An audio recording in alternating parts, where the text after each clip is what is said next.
Bonjour, bonjour à toutes et à tous. Bonjour. Est-ce que vous m'entendez bien? Oui, Oui, oui, Très oui, ça bien, va. Bien. écoutez, parfait. Donc je me présente, je suis Gilles Davidovitch, je suis géographe de formation et formé à l'étude des surfaces planétaires, donc une géographie étendue et pas strictement limitée à la planète Terre, mais aussi aux autres planètes et corps solides du système solaire. Et je suis, parmi mes activités bénévoles, le secrétaire général de la Société astronomique de France. Alors, j'en profite tout de suite pour saluer Pierre Léna et d'autres amis de la Société astronomique de France, dont Roger Ferlet, on a vu Jean Stravnik aussi, ou Alain Doré-Soundiram, et puis toutes les personnes que je n'ai pas pu voir, mais qui sont parmi nous aujourd'hui. Donc, merci à tous de soutenir la Société astronomique de France. Et encore une fois, merci à Pierre Léna pour ce très bel hommage à Jean-Claude Péquer. Alors, nous avons donc aujourd'hui une table ronde très intéressante avec 5 invités. Donc, j'ai le grand privilège d'animer cette table ronde. On va faire un tour de table à distance pour nos invités que je vais vous présenter. Donc, tout d'abord, honneur aux dames. Donc, Laurence Rezeau, qui est professeure à la Sorbonne Université et qui travaille au laboratoire de physique des plasmas, spécialiste des plasmas du système solaire, donc un sujet très pointu et évidemment fascinant, et qui a parmi de ses nombreuses activités, évidemment, beaucoup d'activités d'enseignement, notamment en L1 et en L2. Donc bonjour Laurence, merci d'être parmi nous. Nous avons une autre Laurence, Laurence Viennot, qui est professeure émérite au laboratoire matières et systèmes complexes de l'université Paris Diderot. Voilà, et qui a été notamment distinguée en fait en 2003 pour ses contributions didactiques de la physique par l'International Commission de Physics Education. Bienvenue. Thomas Perret, qui est professeur et agrégé de physique et qui aussi est spécialiste de physique-chimie et de planétologie, d'informatique, membre du CLEA. Jean-Yves Daniel, normalien, docteur d'État en astrophysique, dont les travaux ont porté sur la polarisation des enveloppes Kirchoum-Stellaires, voilà, et doyen honoraire de l'inspection générale de l'éducation nationale, qui a dirigé entre 2012 et 2016, et aussi collaborateur de l'Institut d'astrophysique de Paris. Nous reviendrons sur une de ces actions que moi j'estime majeure, pardonnez-moi, c'est sa participation au dispositif de sciences à l'école, qui a été fondé en 2004 avec un autre ami de la Société astronomique de France, l'académicien Pierre Ocrenaz, que je salue s'il est parmi nous, je ne sais pas. Et puis enfin, quelqu'un qu'on ne présente plus, mon dernier invité, qui est Étienne Klein, que je salue, qu'on ne présente plus parce qu'évidemment, il est dans beaucoup de médias, célèbre physicien et philosophe, ancien élève de l'école centrale. Donc bonjour Étienne, merci d'être parmi nous aujourd'hui. Bonjour à tous. Eh bien, bonjour. Donc, eh bien, écoutez, donc, nous avons pour cette table ronde décidé d'aborder, de la séparer en 3 grandes parties. Et donc, là, c'est le moment en fait d'aborder la première partie qui globalement s'intitule Quel est le rôle de la science en général, ou peut-être des sciences dans l'éducation. Alors, évidemment, en plus, nous sommes un peu rattrapés par l'actualité. Et donc, ma première question finalement, l'idée, c'est quand même d'essayer d'avoir une conversation. Hein. Une table ronde à distance, c'est moins évident que si nous étions tous réunis dans une même salle. Mais ma première question va être adressée plutôt à Laurence Rezeau. C'est, si je pouvais le définir comme ça, c'est que serait une culture scientifique citoyenne dans l'éducation, selon vous? Parce qu'on voit bien qu'il y a il y a plein de problèmes, mais il y a aussi plein de très bonnes nouvelles de ce côté-là, en fait, de cette culture. On a parlé, Pierre Léna a parlé de fausses sciences qu'on n'arrête pas de dénoncer depuis des décennies, malheureusement, et notamment l'astrologie, mais pas seulement. Donc, que serait pour vous une culture scientifique citoyenne dans l'éducation, Laurence Rezeau? ouais. Alors, en fait, ce que je peux peut-être rajouter dans la présentation qui a été faite, c'est que j'ai piloté le groupe de travail, j'ai copiloté le groupe de travail qui a écrit le programme de ce qui s'appelle maintenant enseignement scientifique en classe de première et de terminale, et qui vient de rentrer dans les nouveaux programmes. Et donc, à cette occasion-là, entre autres avec Pierre Léna, mais aussi avec des biologistes et puis des informaticiens, des mathématiciens, on a essayé de réfléchir justement à qu'est-ce que c'est qu'une culture scientifique pour le citoyen d'aujourd'hui, sachant que cet enseignement scientifique, il est destiné à tous les lycéens, ceux qui vont effectivement être des scientifiques, mais aussi ceux qui n'en sont pas, parce qu'ils ont choisi des spécialités d'histoire ou de philosophie.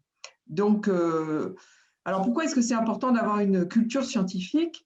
Ben, on voit, il suffit de regarder l'actualité, hein, que dans la société dans laquelle on vit, on a besoin d'avoir un peu d'équipement scientifique. Par exemple, l'exemple le plus récent, c'est les questions de la vaccination. Hein, qu'est-ce que ça signifie la vaccination? Qu'est-ce que ça signifie le vaccin Pfizer qui est efficace à 95%, par exemple? Je vous renvoie vers un petit article du Monde des sciences d'hier, de Étienne Gis, mathématicien, qui explique justement ce que ça veut dire que le vaccin est efficace à 95%. Ça ne veut pas dire que j'ai 95% de chances de ne pas attraper la maladie. Il faut comprendre, donc pour comprendre ce que c'est que l'efficacité du vaccin, il faut comprendre ce que c'est qu'un pourcentage, il faut comprendre ce que c'est qu'une probabilité, il faut comprendre des choses qui sont, pour des gens, je dirais, qui ont l'âge des gens qui participent à cette table ronde, c'est des choses qui paraissent très simples.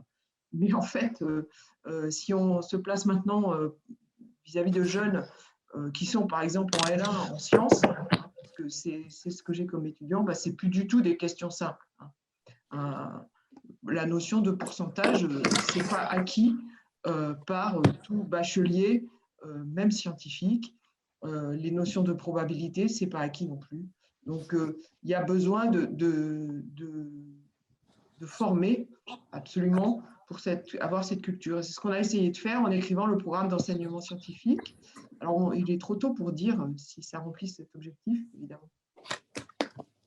Est-ce que vous savez si aujourd'hui, parce qu'on fait un classement, on entend souvent le classement de Shanghai pour classer les universités ou les grandes écoles, est-ce que vous êtes attentif? Est-ce que vous savez finalement si on peut considérer aujourd'hui que le niveau, avec des guillemets, avec des pincettes, le niveau de la culture scientifique, le niveau moyen a progressé dans la société française ou dans la société européenne ces dernières décennies ou pas spécialement en fait. Est-ce qu'on a une petite idée des métriques? Moi, je n'aime pas beaucoup utiliser ces histoires de métriques, mais alors encore moins les histoires de classement de Shanghai, parce que c'est clair que le classement de Shanghai, c'est un classement d'université, ce n'est pas du tout un classement des connaissances du citoyen. Hein. Je serais plutôt tentée de regarder vers le classement PISA, qui évalue les connaissances en primaire et au collège, et où là, on voit qu'effectivement, la connaissance donc, de ce qui va être le français moyen, elle est en diminution et pas en augmentation. Et on le voit aussi dans à nouveau sur les questions de vaccination, la France n'est pas du tout en pointe dans la question justement de savoir si les gens veulent se faire vacciner ou pas. On est plutôt dans les wagons de queue.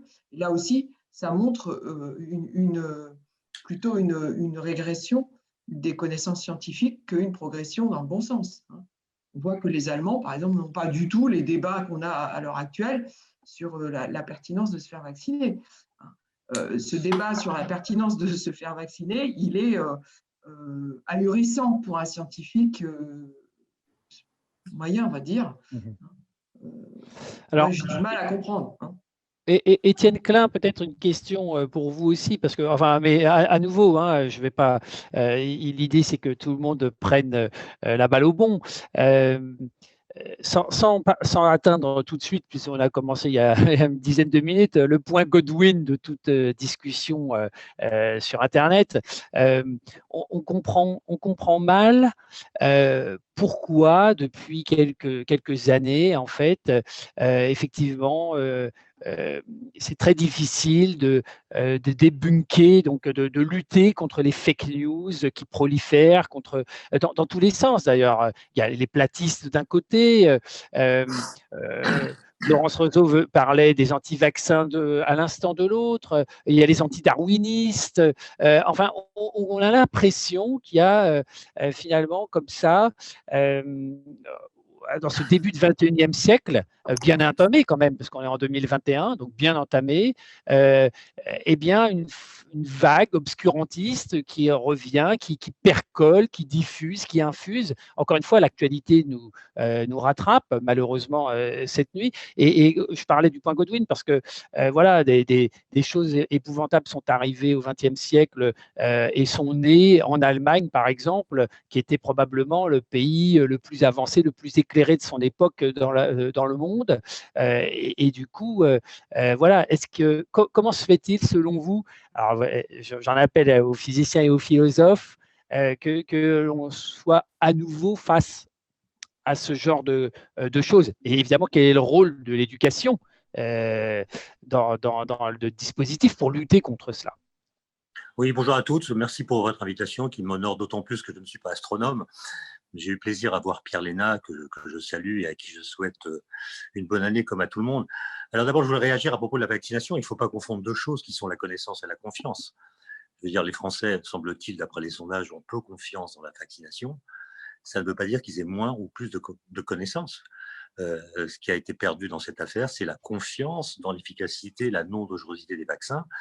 Mais je pense qu'en la matière, il y a une assez grande décorrélation entre la compétence et la militance. C'est-à-dire que si on demandait aux gens, qu'ils soient pour ou contre la vaccination, ce qu'est un vaccin, on constaterait que très peu sont capables de dire son principe de fonctionnement, notamment celui de Pfizer qui utilise, comme vous le savez, l'ARN messager, qui serait capable, parmi ceux qui se font vacciner ou qui refusent de l'être, de dire comment ça fonctionne. En fait, quasiment personne. Autrement dit, moi je pense qu'il ne faut pas avoir une conception scolaire de la démocratie, parce que c'est impossible. Personne ne peut être compétent en génétique, en climatologie, en physique des particules, en épidémiologie, etc. Il faudrait avoir le cerveau de Neil Einstein, ce que Einstein lui-même n'avait pas. Donc simplement, je pense que dans ce que vous dites, il y a deux choses qui renvoient à ma propre expérience. La première, c'est que moi, je constate que nous avons une très mauvaise connaissance de nos connaissances. Mais nous avons beaucoup de connaissances. C'est-à-dire, les Français savent que la Terre est ronde, ils savent que l'univers observable est en expansion, ils savent que l'atome existe, etc. Mais ils ne savent pas dire comment on l'a su. Autrement dit, on a des connaissances dont nous ne savons pas dire comment, dans l'histoire des idées, elles sont devenues des connaissances. Et alors évidemment, quand on lit ça, il faut enseigner l'histoire des sciences. Mais l'histoire des sciences, c'est beaucoup trop vaste, c'est quasiment impossible. Et d'ailleurs, qui est compétent pour l'enseigner? Mais quasiment personne. On peut enseigner des bribes de l'histoire. Et donc moi, je propose que, en fait, à tous les âges de la vie scolaire, depuis le primaire jusqu'à l'université, on enseigne une fois par an, d'une façon qui soit obligatoire. Il faut assister au cours, mais qui n'est pas noté, pour ne pas créer un rapport négatif à la chose. On enseigne proprement l'histoire d'une découverte. Comment ça s'est passé? Qui a vu telle chose? Comment elle a été interprétée? Qui pensait que ça voulait dire ceci? Qui pensait que ça voulait dire cela? Et qu'on voit comment à la fin, on est parvenu à faire parler un bout du réel. Par exemple, moi j'ai des étudiants à Centrale, dont à peu près 30%, d'après mes estimations qui sont incertaines, mais c'est quand même l'ordre de grandeur, pensent que c'est Galilée qui a démontré que la Terre est ronde. Or, ce sont des gens qui ont fait des études scientifiques et ils pensent que Magellan est parti sur les mers en pensant que peut-être la Terre était plate. Or, Magellan savait parfaitement que la Terre est ronde. Mais pour eux, c'était une découverte très récente. Et donc, et je me suis rendu compte de cela quand je me suis moqué d'eux lorsque je les entendais se moquer des platistes. Et je leur ai dit, mais c'est très bien de se moquer des platistes, mais est-ce que vous êtes capable de dire comment on a su que la Terre est ronde? Et là, j'ai vu que personne ne savait le dire. Même ceux qui savaient que c'est une découverte bien antérieure à Galilée étaient incapables de dire les arguments par lesquels cette connaissance a été acquise. Et donc, Absolument. je pense que là, il y a vraiment des choses à comprendre, à modifier dans l'enseignement. L'émerveillement dont parle Pierre Léna, c'est évidemment un ressort fondamental. Mais je pense que l'astrophysique, l'astronomie, nous apprend des choses que la physique nous apprend, mais elle nous apprend au carré. Ce que nous apprend l'astrophysique et son histoire, c'est que observer ne suffit pas pour comprendre. C'est-à-dire que, évidemment, l'observation est essentielle dans la démarche scientifique, mais premièrement, elle n'est pas suffisante, et d'autre part, elle peut nous tromper.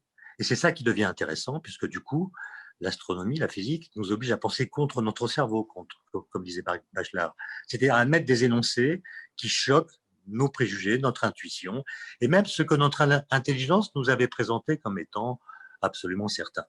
Et pour répondre à la suite de votre question sur les fake news, etc., moi je dois dire que ce qu'on a vécu pendant la pandémie m'a beaucoup troublé et je pense que personnellement ça a remis en cause ma façon de procéder dans la vulgarisation, puisque je pense qu'on a raté quelque chose. Il y a des choses qu'on n'avait pas comprises et la pandémie a révélé l'ampleur du désastre.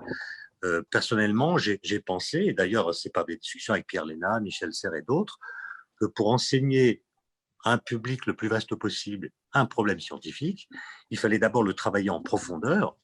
Et une fois qu'on l'a travaillé en profondeur, on devient capable de le clarifier historiquement, et puis aussi de dire en quoi il correspond dans l'histoire des idées, qu'est-ce qu'il a changé, en quoi c'est une révolution, si c'en est une, etc.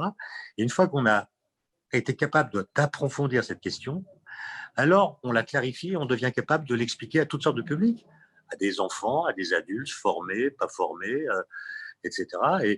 Et cette démarche que j'ai pratiquée pendant plus de 2 décennies, je me rends compte que c'est un échec. C'est-à-dire que évidemment, quand on est devant un public, on a l'impression qu'on est compris, etc. Mais le public qu'on reçoit dans des conférences, c'est une toute petite partie du grand public. Le grand public est précisément le public qu'on ne voit pas. Et je pense que nous avons négligé l'influence déterminante des biais cognitifs qui sont aujourd'hui très bien étudiés par les neurosciences. Par exemple, notre cerveau, il n'est pas du tout gréé pour aimer la vérité. Il est beaucoup plus gréé pour déclarer vraies les idées qu'ils aiment. Et une fake news, vous le savez, est beaucoup plus propagée qu'une. Et d'autre part, à la télévision, on nous explique qu'on organise des débats. Je vous rappelle que l'origine du mot débat, qui est un mot qui remonte au XIIe siècle, débattre, c'est ce qu'il faut faire pour ne pas se battre. Et donc, ça veut dire politesse de l'esprit, on laisse l'autre parler, on doit argumenter, on n'assène pas, on explique pourquoi on dit ce qu'on dit, etc. Or, à la télévision, les débats, c'est des gens opposés qu'on fait clasher parce que ça fait de l'audimat. Et moi, je pense que la pédagogie de la science, elle est victime d'une crise de la patience. C'est-à-dire qu'on n'a jamais le temps d'expliquer pourquoi on pense que cette découverte mérite d'être qualifiée de découverte parce qu'elle correspond non pas à une vérité absolue, mais à quelque chose qui répond justement à une question bien posée. Et la science, la pédagogie de la science surtout, elle a besoin d'un temps d'explication, d'argumentation, de récit, on pourrait dire. Et si elle n'est plus insérée dans des récits qui donnent sens aux propos qui sont tenus, alors elle est considérée comme une croyance particulière. Et pour terminer, si j'ai le temps en 1 minute, c'est qu'il me semble que la société française, comme toutes les sociétés dites postmodernes, elle est parcourue par 2 courants de pensée qui normalement devraient se neutraliser parce qu'ils sont contradictoires, mais qui en réalité s'alimentent mutuellement. Dans nos sociétés, il y a un désir de véracité, il y a le souci de ne pas être trompé par les discours publics, par les discours des élites, par ceux qui semblent dire des choses consensuelles. Et ce désir de ne pas être dupe, ben, il est finalement très sain en démocratie. Mais le problème, c'est que ce désir de véracité, il enclenche dans la société un processus critique généralisé qui vient défaire l'idée qu'il y a des vérités assurées. C'est-à-dire que le désir de véracité aboutit à un déni de vérité. Et à chaque fois qu'on identifie une vérité, entre guillemets, on se demande si elle n'est pas la vérité d'une communauté particulière, si elle n'est pas historique, contextuelle, relative, éphémère, instrumentalisée.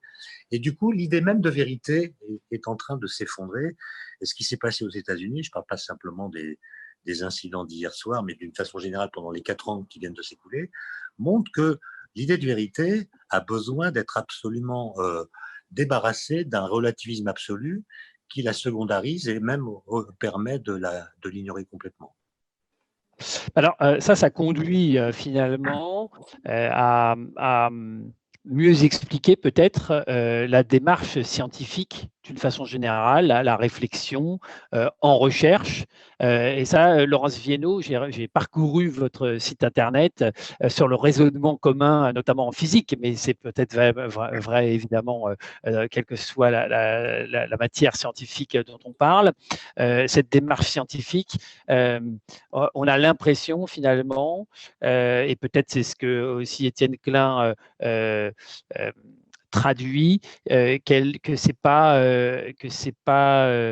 finalement acquis, que c'est pas quelque chose en fait que les gens comprennent facilement. Et finalement, est-ce qu'on a suffisamment de libre arbitre? Et est-ce que, vous voyez, est-ce que cette démarche scientifique en recherche, elle traduit une démarche ou une culture scientifique d'un point de vue général et à l'école particulièrement, quoi. Je ne sais pas si je suis clair dans cette question, mais… Je ne sais pas si je vais répondre exactement à votre question, mais je voudrais déjà, si vous permettez, peut-être à titre de transition, embrayer sur ce qu'ont dit les orateurs précédents. À propos de la culture du citoyen, justement, pour le citoyen, il me semble qu'il y a une espèce de paradoxe qui est que, disons, depuis une vingtaine d'années, suite à un certain affolement à cause de la désaffection pour les sciences, on a beaucoup cherché à, justement, motiver. Et Dieu sait que l'astronomie est un secteur magnifique pour ça. D'une part motivé par des choses qui soient un petit peu exaltantes, et d'autre part motivé par un lien entre l'enseignement et l'actualité, les problèmes, typiquement qui se posent maintenant, changement climatique, problèmes de santé. Moi j'étais il y a 20 ans dans la première commission d'accompagnement des programmes. On était très préoccupés par rejoindre. Bon. Et ça débouche souvent sur des sujets très compliqués d'ailleurs. Hein. On parle des vaccins, c'est pas ce qu'il y a de plus simple. Avant, voilà, par exemple, on a dit qu'il faut absolument mettre la RMN dans les programmes du secondaire. Bon, je suis très ennuyée quand il faut que je réponde à mes petits-enfants. Bon, donc beaucoup de sujets motivants, essentiels pour le citoyen, pourrait-on dire, mais dans lesquels il a été difficile d'aller en profondeur. J'ai beaucoup apprécié ce terme qui revient souvent chez Étienne Klein. Voilà, donc, et également des choses qui tombent qui prennent une structure de récit, plus que d'analyse. J'étais très frappé dans l'intervention de Pierre par cette insistance sur la narration. Bon, alors, on peut opposer à ça comme objectif, et là je reviendrai peut-être un peu plus dans la question de Gilles, un objectif pourrait être de dire ce que c'est que la science en termes d'effort. D'abord, c'est un effort de mise en cohérence. C'est un thème que j'aimerais beaucoup soutenir, de cohérence, c'est-à-dire qu'avec peu de lois, on va pouvoir embrasser beaucoup de phénomènes. Donc c'est ce côté de cohérence-synthèse. Et alors, pourquoi je raconte ça? C'est que avec la cohérence vient la contrainte. C'est-à-dire qu'on ne peut pas dire n'importe quoi. S'il devient interdit de dire une chose et son contraire en même temps, ça crée des contraintes. Autrement dit, pour caricaturer un peu, moi je vois qu'il y a deux tendances dans la science telle que nous voulons l'enseigner aux citoyens, des récits, des narrations, aux besoins exaltantes, et tout à fait pertinente éventuellement pour la vie courante, et de l'autre côté, un vécu, une initiation à cette idée de contrainte fructueuse. Voilà. Alors, pourquoi je raconte ça? C'est que si on est dans le récit, il me semble, c'est complètement conjectural, je l'avoue, mais il me semble qu'un récit, ma foi, il en vaut un autre. Et dans les fake news, ben voilà, on nous raconte une autre histoire, pourquoi pas. Et puis cette autre histoire, elle peut être aussi très exaltante, très mystérieuse. Vous savez, l'astronomie, l'astrophysique, il y a une idée de mystère qui est exacte. Ben, d'autres histoires peuvent générer ça. Donc, je suis tout à fait pour la motivation et tout ce qu'on a dit, tout ce qui valorise les efforts, mettons, des 20 dernières années. Mais parmi ces efforts, il y a justement la démarche scientifique. La question, me semble-t-il, c'est que, d'abord, je mettrai ça au pluriel. Je sais qu'il n'y a pas une démarche scientifique.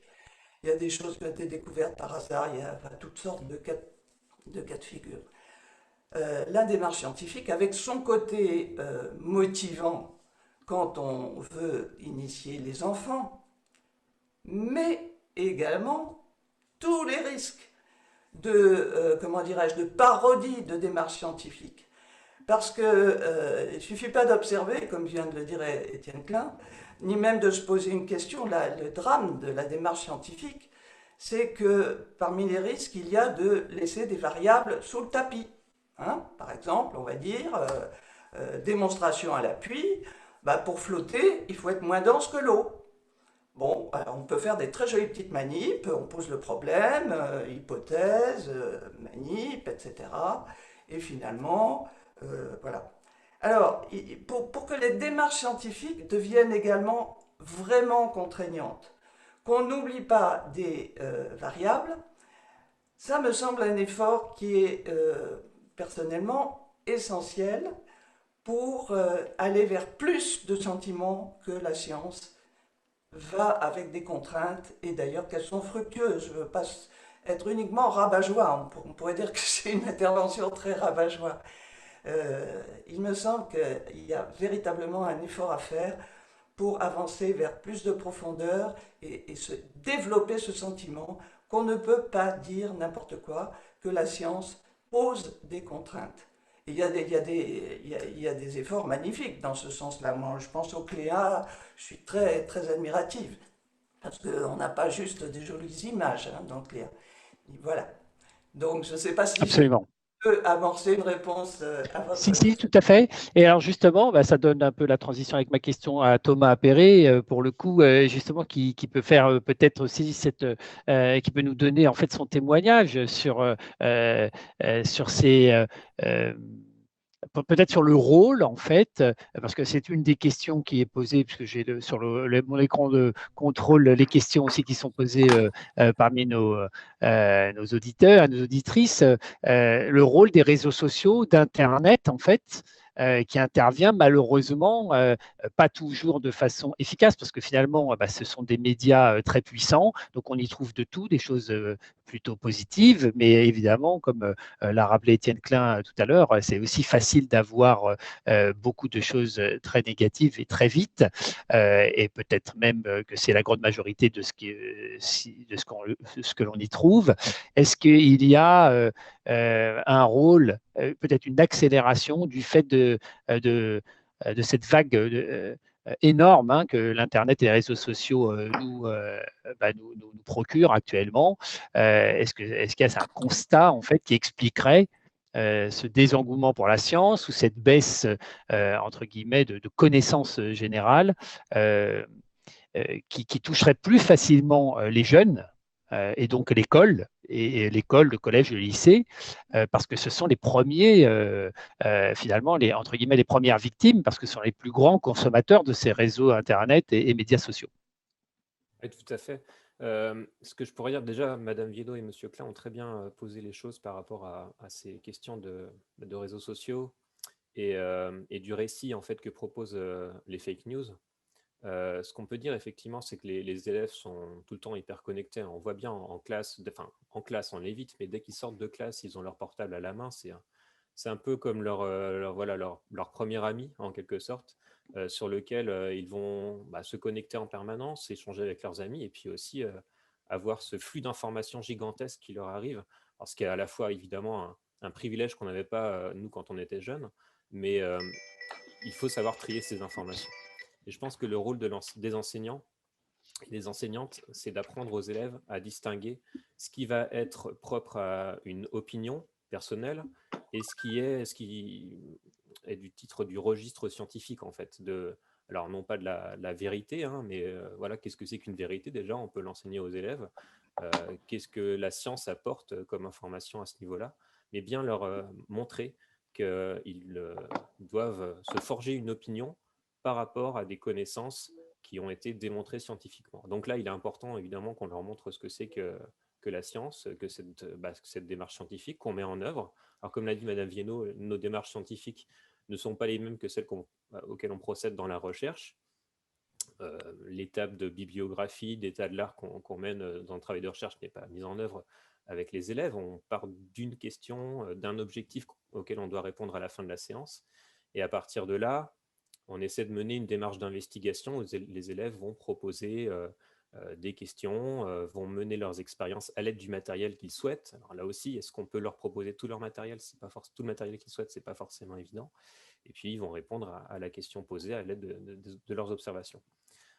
Donc là, ils sont face au réel, ils manipulent le réel et vont pouvoir, à partir de là, procéder à un raisonnement scientifique.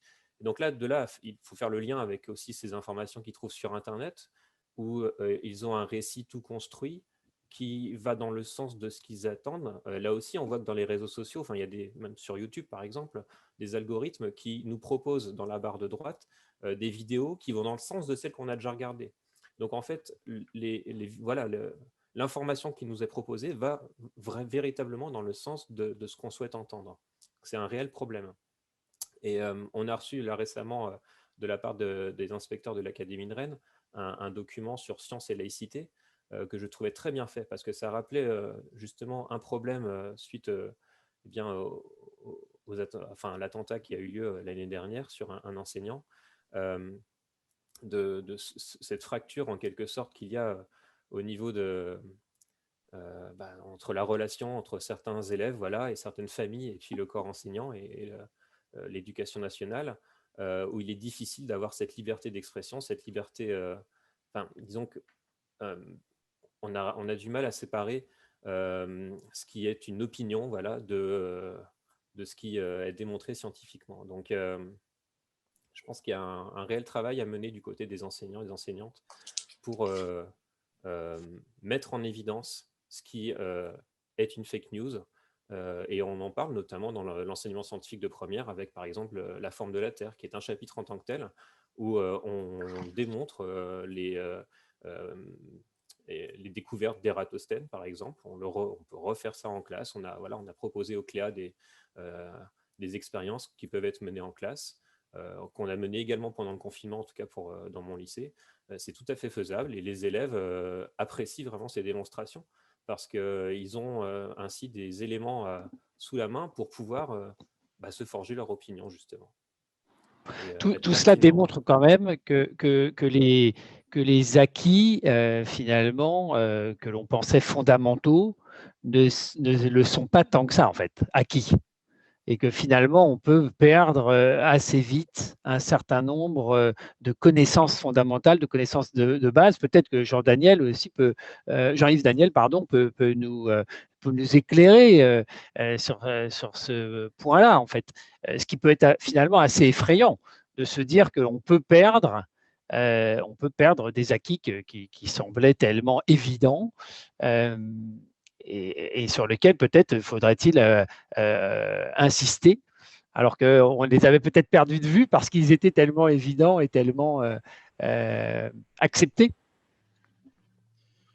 Oui, alors pour revenir donc sur le débat général, mais c'est lié à ce que vous avez dit. Je crois qu'un problème que nous rencontrons, qui est un problème sociétal, c'est comment faire comprendre que la culture scientifique est un champ de la culture comme les autres. Et ça demande effectivement au moins de comprendre aussi ce que peut apporter une discipline comme l'astronomie. Si je reprends un petit peu ce qui a été dit auparavant, je pense que l'astronomie a au moins l'avantage de créer l'émerveillement, donc le sens du beau, mais aussi, j'ai entendu le mot contrainte de Laurence, je dirais plutôt la rigueur. En fait, il y a besoin d'un travail sérieux, rigoureux. Ça prend du temps, comme je l'ai entendu chez M. Klein. Et le problème, c'est qu'on peut effectivement avoir une certaine forme de confusion qui s'installe, qui fait perdre le côté scientifique de la connaissance parce qu'on peut avoir une approche magique du réel. C'est-à-dire, au fond, c'est un problème qu'on peut rencontrer dans l'enseignement. Si on ne prend pas le temps, il a parlé du temps qu'il faut consacrer, eh bien, si ce sont des données qui ne sont pas travaillées, si on voit finalement des affirmations qui font tendance à parler plutôt de dogmatisme et non pas d'études observationnelles, expérimentales, on peut avoir ce problème. Et puis plus généralement, donc moi je pense que la science a au moins 3 avantages. D'abord la connaissance du monde, qui n'est pas une connaissance acquise comme vous le dites. Je pense, pour reprendre ce qu'a dit M. Klein, que j'en suis toujours resté à ce sondage qui montrait que 40% des Français sont des géocentristes. Hein, qu'on le dise, il faut le répéter. Sur le créationnisme, bien, nous avons aussi quand même quelques soucis. Sur le dessin intelligent de SEIN, nous avons quelques soucis aussi, sans parler des vaccins, comme ça a été dit. Donc la connaissance proprement dit. Ensuite, ce qu'est une connaissance scientifique. Et là, je distinguerai le mot de connaissance de vérité, parce que la vérité a quelque part une petite connotation également dogmatique. Y compris quand on parle de vérité scientifique, la connaissance scientifique, c'est quelque chose qui en appelle à, effectivement, l'histoire des sciences, le fait que c'est complexe, qu'il faut un double regard, qu'il ne faut pas s'attarder sur la perception immédiate, comme les philosophes grecs l'ont appliqué avec notamment Platon et Aristote. Et puis, le fonctionnement de la science, c'est effectivement relativement complexe. Comme l'a dit Laurence, je ne crois pas qu'il y ait une démarche scientifique. Quand on regarde les activités des chercheurs, c'est un peu plus compliqué que ça. Et que de toute façon, il faut bien voir qu'à l'école, ce n'est pas véritablement une démarche de recherche, c'est une démarche pédagogique scientifique, c'est-à-dire c'est sur un réel reconstitué. Donc c'est un peu plus compliqué. Et moi, je voudrais aussi dire quelque chose relativement à ce que dit M. Klein. Il a dit, au fond, chaque année, on pourrait effectivement demander qu'on passe un temps donné sur, au fond, d'écrire, parce que c'est une découverte. Pour avoir côtoyé le politique, sans en faire partie, et là je reviens finalement à mettre la culture scientifique dans la culture en général, il m'est arrivé de voir une certaine forme de coquetterie chez certains responsables politiques, à au fond montrer qu'ils ne cultivaient pas un domaine scientifique. Bon, c'était une forme sans doute d'hommage donné aux scientifiques qu'ils croisaient, mais je ne suis pas sûr que ce soit nécessairement un bon exemple. Et si on veut faire progresser finalement cette thématique de la culture scientifique, je pense qu'il faudrait travailler plus étroitement l'information des décideurs, l'information des relais d'opinion. Je pense alors, les élus politiques, je peux dire en général, on sait que notre société, ils ont un certain niveau de formation, et je crois qu'à bien des niveaux scolaires, voire universitaires, voire dans des grandes écoles, voire des écoles de journalistes, parce que je pense également aux animateurs scientifiques, animateurs d'émissions, qu'ils aient tous, à un moment ou à un autre dans leur cursus, fait un travail scientifique, non pas un travail qui soit un travail de recherche, bien évidemment, mais qu'ils aient étudié un problème scientifique. Ça peut être une découverte, effectivement, ça peut être un problème sociétal, ça peut être un enjeu qui soient liées à des thématiques propres qu'on rencontre actuellement, comme effectivement la santé, l'environnement, je veux dire des choses qui sont essentielles au devenir sociétal, et qu'ils aient fait un travail qui leur permette d'abord de comprendre ce que c'est qu'une démarche scientifique, que comprendre ce que sont les ressorts de ce qu'est la connaissance scientifique, de ce qu'est finalement l'humilité nécessaire, la lucidité nécessaire du scientifique et de ceux qui affirment. En même temps, de voir la différence, comme l'a dit Thomas, entre une croyance et une connaissance. Et ce travail devrait, à mon avis, alors vous allez m'excuser, je suis peut-être un peu dirigiste, mais ce travail devrait faire partie de la diplomation, à mon avis, de tous les relais d'opinion, d'une façon ou d'une autre, qu'ils aient rencontré ces thématiques-là, et au moins, s'ils affirment des choses qui peuvent finalement nous paraître non scientifiques, qu'ils le fassent en toute connaissance de cause. Donc pour moi, l'idée essentielle, c'est vraiment de mettre la science en culture, et l'astronomie, pour moi, par ce qui a été dit notamment par Pierre tout à l'heure, en se référant à Jean-Claude, donc moi aussi j'ai connu Croiset, comme j'ai eu l'honneur de croiser Pierre d'ailleurs. Donc le beau, l'émerveillement peuvent s'allier à la rigueur pour faire en sorte que la science pénètre de plus en plus la culture et qu'on fasse la différence entre ce qui est magique et la croyance et ce qui est rationnel, objectif et la connaissance scientifique. Mmh. Alors, je reprends quelques-unes des questions, très bonnes questions qu'on nous pose. Donc, questions que je vous renvoie à vous cinq. La curiosité est un mot essentiel finalement dans cette discussion. Comment on transmet en fait cette fibre, cette passion, comment on l'enseigne. Voilà, c'est pas simple hein, de structurer tout cela. Et donc, alors là, la question, en fait, c'est le rôle de l'éducation n'est-il pas de cultiver cette curiosité et de la structurer, alors que nous sommes beaucoup dans une accumulation de connaissances que les élèves doivent apprendre. Voilà. C'est tout à fait vrai. C'est très compliqué, ça. Très compliqué de faire vivre cette flamme qui est la curiosité, de la transmettre. Et qu'elle ne soit pas rébarbative. Alors, qui veut se lancer là-dessus? Moi, je pense, la réflexion qu'on a eue justement quand on a fait le programme d'enseignement scientifique, c'était de se dire qu'on s'adressait potentiellement à des élèves non intéressés par la science et de se dire que qu'est-ce qui intéresse dans la science des élèves qui rejettent la science en tant que telle.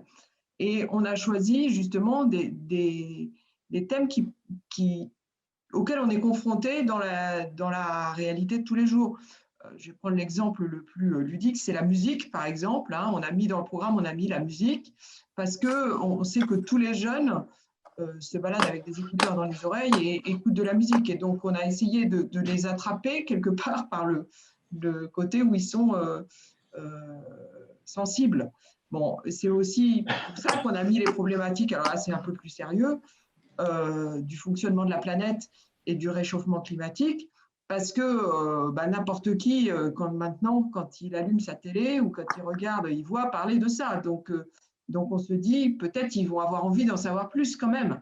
Donc, je pense qu'il faut choisir effectivement les sujets qui attirent naturellement. Alors, l'astrophysique, c'est un sujet qui attire naturellement depuis qu'on est petit, je dirais, parce que on voit l'alternance du jour et de la nuit, on voit la Lune se lever, on voit des tas de choses auxquelles on est sensible dès qu'on est tout petit. Dans le programme d'enseignement scientifique, on s'adresse à des élèves plus âgés, donc ils sont sensibles à des informations un peu plus sophistiquées. Mais je crois que oui, il faut dans l'enseignement, de manière générale, effectivement, essayer d'aller chercher les élèves là où ils sont sensibles, quoi. Mais là, je peux? Allez-y, allez-y. On retombe là exactement dans ce débat que je signalais au début et qui était déjà, je vous le dis, il y a 20 ans, on était déjà dans le groupe d'accompagnement avec cette perspective. La curiosité c'est pas la chose qui manque le plus aux enfants. Pierre l'a tellement souligné, beaucoup s'extasient même sur la curiosité. Et puis, on s'aperçoit qu'elle diminue vers les 10-11 ans. Et on se demande pourquoi. Je suggère que si la curiosité n'est pas accompagnée, étayée, prolongée par des explications satisfaisantes, vraiment, je l'ai observé, moi, chez des adolescents, une déception intervient. Euh, alors, c'est ce que je disais, les sujets qui sont motivants, ils sont aussi horriblement compliqués. Le bilan radiatif pour l'atmosphère, qui est une priorité absolue maintenant, ouais, évidemment, on voit ça partout. Les enseignants se grattent la tête parce que c'est terriblement compliqué. Je crois que beaucoup sont soulagés qu'on n'en parle plus pour l'année en terminale. Bon, le résultat, c'est qu'on va déboucher sur des choses qui risquent d'être très incomplètes, mais ça, c'est l'avis des scientifiques, mais éventuellement incohérentes. Et je dirais que les meilleurs des élèves du secondaire sont peut-être ceux qui sont le plus déçus de déboucher soit sur pas d'explication du tout, même pour des choses très très simples, hein. Je peux prendre, si vous me laissez un peu de temps, je peux prendre des exemples très très simples de choses où l'explication ne prolonge pas l'observation émerveillée. Et donc, vous avez éventuellement des jeunes eh bien, qui préfèrent les maths, pour être un peu brutal. Donc, c'est pas du tout pour dire qu'il ne faut pas prendre les sujets que vous signalez, mais je crois qu'il faut être conscient de cette ligne de crête extrêmement étroite sur lesquelles nous sommes quand nous nous lançons dans des sujets que très peu de gens maîtrisent, hein, et dont l'explication risque encore une fois d'être non seulement incomplète, mais incohérente. Voilà, c'est un pessimisme excessif. Oui, juste pour prolonger, on a beaucoup parlé de connaissances qui se perdaient, de connaissances qui ceci, qui cela. Au risque d'être un peu brutal, je dirais, moi, pour moi, c'est pas le pire. Le pire, c'est quand on n'a pas compris qu'on ne pouvait pas dire une chose et le contraire. C'est-à-dire quand on n'a pas une armature de type, excusez-moi, je répète, contraignante, bien sûr, ça veut dire rigoureuse, mais où le raisonnement ne peut pas partir dans toutes les directions, il faut le surveiller. Mais je vais prendre des exemples, mais absolument tout simples.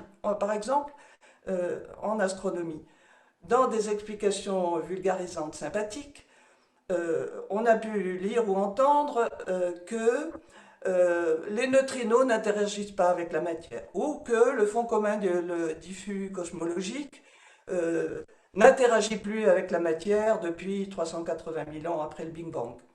Mais si les neutrinos n'interagissent pas avec la matière, si le fond commun cosmologique n'interagit pas avec la matière, comment se fait-il qu'ils aient été se cogner dans l'antenne de Penzias et Wilson en 64, qui ont commencé par chercher je ne sais quel insecte dans leur antenne pour expliquer ces fluctuations.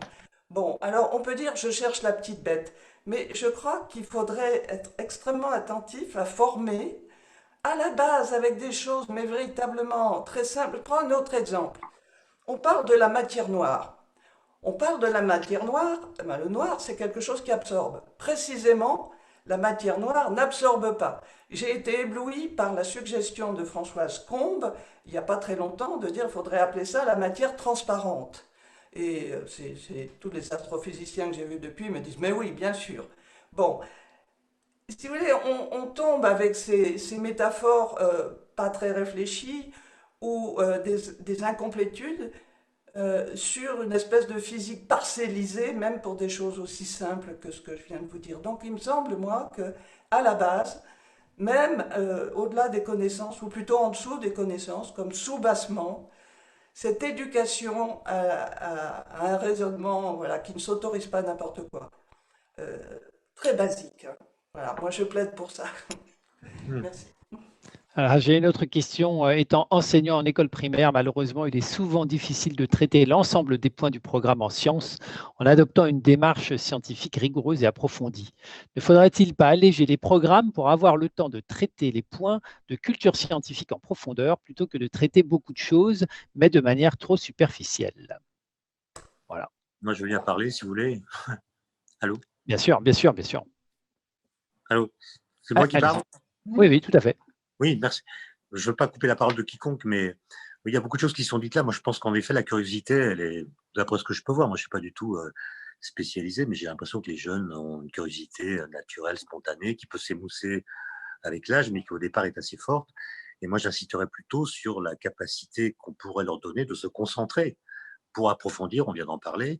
Et pour moi, la concentration, plutôt que la curiosité dispersée, est une vertu pour apprendre qui est beaucoup plus utile que le fait de se disperser, ce qu'ils font très facilement, notamment grâce à Internet, et je pense que Internet, c'est une révolution pour de multiples raisons, mais notamment par le fait que sur un même écran, on voit des images, des textes, des animations, alors qu'on a tous été éduqués par la lecture de livres, c'est-à-dire en étant contraint à une forme de linéarité qui fait qu'on ne peut pas passer d'une page à l'autre en sautant des passages. Donc, je pense que ça, c'est une rupture presque anthropologique, le fait que la linéarité de l'apprentissage soit désertée au profit d'une juxtaposition d'images qui sollicitent notre attention et qui rend le travail d'approfondissement plus difficile.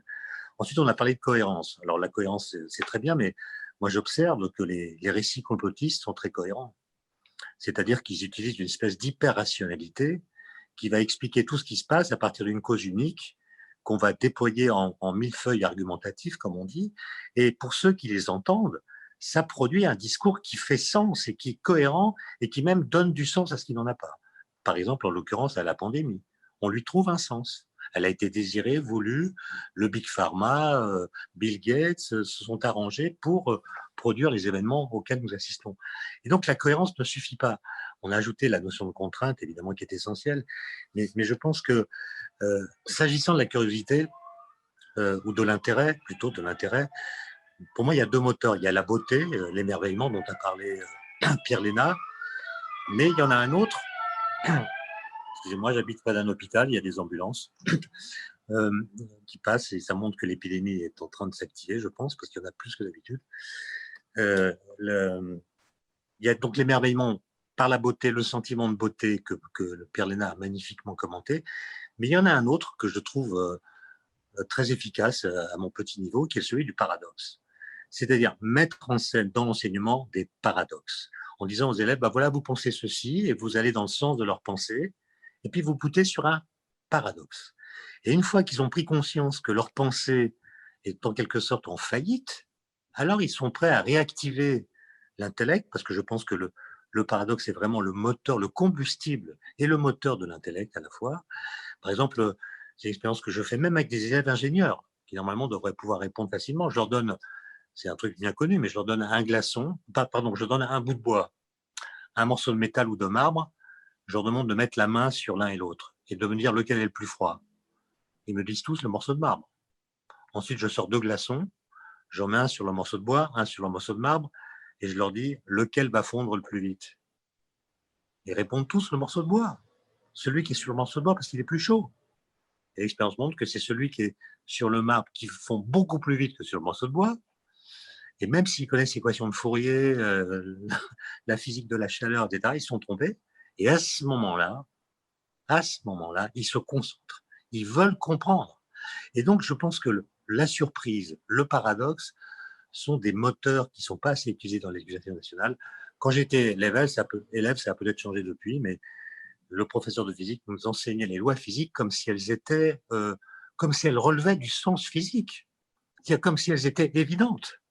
Par exemple, le principe d'inertie que j'ai appris en seconde, un corps qui n'est soumis à aucune force, un mouvement rectiligne uniforme, j'entends ça, j'avais 13 ou 14 ans, je me dis mais c'est quoi ce truc? Tous les mouvements que je peux observer s'amortissent, ou bien ils sont curvilignes, enfin, qu'est-ce que c'est que cette histoire? J'étais très timide à l'époque, donc j'ai pas pris la parole en classe, mais à la fin du cours, je suis allé voir la professeure, c'en était une. J'ai dit, c'est quand même bizarre ce principe d'inertie, c'est absurde, on n'a jamais observé ça. Et elle m'a répondu, Klein, vous manquez de sens physique. Et c'est bien plus tard que j'ai compris que le principe d'inertie est une conquête qui signe quasiment l'invention de la physique moderne avec Galilée, et que la physique d'Aristote nous dit que tout ce qui est mu par quelque chose. Donc s'il n'y a plus de force, il n'y a plus de mouvement. Eh bien, qu'on me présente une sorte de révolution de la pensée comme quelque chose qui est évident, il me semble que ça aurait pu tuer mon amour pour la physique. Et enfin, pour la matière transparente de François Sombre, évidemment, mais je pense qu'en effet, on commet une erreur en parlant de la matière noire. On devrait dire on a un problème avec la dynamique des galaxies. On a un problème. Si on prend les équations d'Einstein ou même celles de Newton et qu'on observe la dynamique, alors on voit que cette dynamique est parfaitement comprise par nos équations, à condition de mettre 10 fois plus de masse dans le système que celle qu'on observe par la lumière qu'elle nous envoie. Très bien. Mais là, c'est un débat récurrent dans l'histoire de la physique. Quand il y a une contradiction entre une théorie en laquelle on a confiance et une observation, il y a toujours deux pistes. Soit on dit, il y a un objet ou quelque chose dans l'univers qui n'existe, qu'on n'a jamais observé, mais qui, s'il existe, rétablit la cohérence. Ça, c'est la matière noire. Ou bien, les équations sur lesquelles on s'appuie pour décrire le mouvement des galaxies sont approximatives. Et il faut les changer. Autrement dit, il y a soit une solution législative, on change la théorie, soit une solution ontologique. On change le mobilier ontologique du réel. Et on sait très bien que dans l'histoire de la physique, cette situation s'est présentée à de multiples reprises. Parfois, c'est la solution ontologique qui a gagné, parfois, c'est la solution législative. Et vous parlez d'astronomie, moi, si j'étais au lycée, professeur, je raconterais de toute façon l'histoire de la découverte de Neptune à partir des anomalies de la trajectoire d'Uranus. Là, il y a une solution ontologique. On a prédit l'existence d'une nouvelle planète par le calcul. Et puis, quelques décennies plus tard, avec Mercure, ça a été la solution législative. Einstein avec la relativité générale. Comme quoi, le même type de problème qui s'est posé dans le même siècle, la première fois a été solutionné par l'hypothèse de l'existence d'une nouvelle planète, et la seconde fois, c'est la solution législative qui l'a emporté. Et ça montre que l'astronomie nous permet d'avoir des réflexions absolument extraordinaires et qui peuvent susciter une forme d'émerveillement qui n'est pas un émerveillement lié à la seule beauté, mais en quoi le paradoxe peut modifier notre façon de penser le monde. Jean-Yves Daniel, et puis on va passer à la deuxième partie de notre débat. Oui, je voulais dire l'exemple qui a été pris du principe d'inertie. Je pense que effectivement, l'affirmer comme ça, en rappelant que c'est un postulat newtonien, donc c'est ce que j'appelle un peu la vision dogmatique de la présentation de la physique. Qui dit dogmatique, qui est un peu magique, et on retrouve la problématique précédente.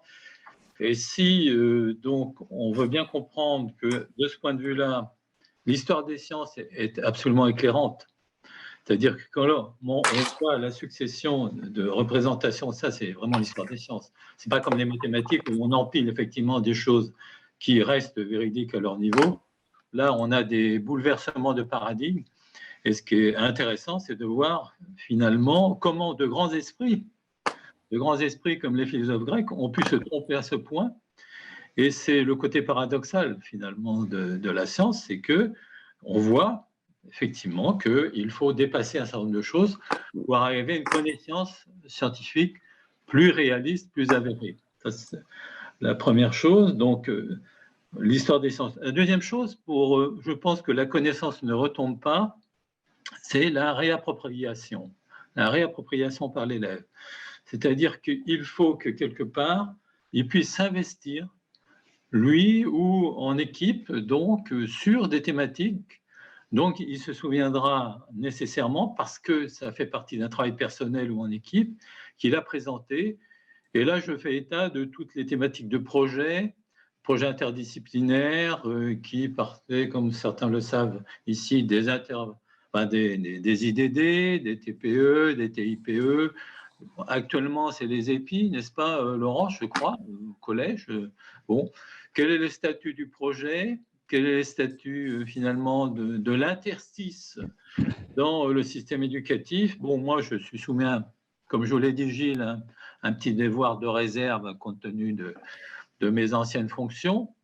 Mais je crois que là, par le projet, il y a la possibilité d'un réinvestissement, d'une réappropriation qui, à mon avis, fixe mieux une connaissance, une thématique, à travers une équipe, le souci justement d'avoir à présenter, expliquer à ses camarades, qui est sans doute plus important que l'accumulation de plein de connaissances qui sont dans les programmes et qui finalement vont passer parce qu'elles n'ont pas marqué l'esprit de l'élève.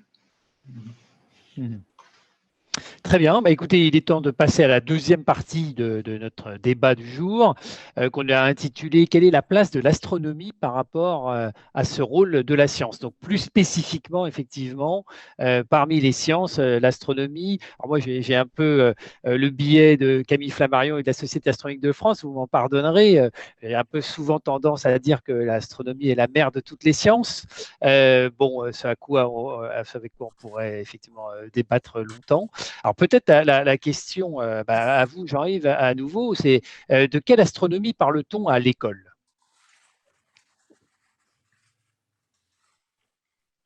C'est pas de piège, il n'y a pas de piège. Non. S'il y avait un piège, je pense que je l'aurais vu, je veux dire, depuis le temps. Donc, je pense que Laurence ou Thomas sont mieux à même de savoir ce qu'est l'état actuel de l'astronomie. Pour ce que j'en ai su, pour avoir quand même travaillé longtemps sur la question, je pense que donc au début du cursus, on est très dans les mouvements, dans les positions, que petit à petit, on se pose des questions sur la structure de l'univers, ça en dépend du cycle dans lequel on est, 2, 3 ou 4. Et moi, ce qui m'a effectivement intéressé en regardant ce qui se faisait depuis que je suis parti, c'est ce qu'a donné notamment Laurence avec ce programme d'enseignement scientifique de première générale où, outre les thématiques classiques de positionnement, de mouvement, on voit apparaître des notions de physique, d'astrophysique, proprement dit. Donc, je ne vais pas le dire, elle pourrait le dire mieux que moi. Donc, je crois que c'est cette astronomie-là qui évolue de ce point de vue-là, sachant que si on regarde dans les programmes, je dirais, plus disciplinaires, c'est assez restreint au niveau du contenu, si vous voulez. Ça progresse, me semble-t-il, notamment avec ce programme de première. Ça reste relativement encore mineur, mais je vais pas commenter plus, si vous voulez. Moi, je veux simplement dire que, au fond, l'astronomie, la science, puis l'astronomie et l'astrophysique, je veux dire, ont des atouts privilégiés, bien évidemment. Moi, ce que j'ai dit aussi, c'est que, au fond, entre les différentes disciplines, il y a quelque chose de commun, me semble-t-il, c'est ce qu'on appelle la solidarité didactique, c'est-à-dire, au fond, dans toutes les disciplines, y compris non scientifiques, je pense qu'on peut faire appel à la raison, au raisonnement, à la réflexion critique, et que s'il y a de ce type de fondamentaux qui sont acquis dans des disciplines non scientifiques, au sens classique du terme, de toute façon, ça rejaillit dans les disciplines scientifiques.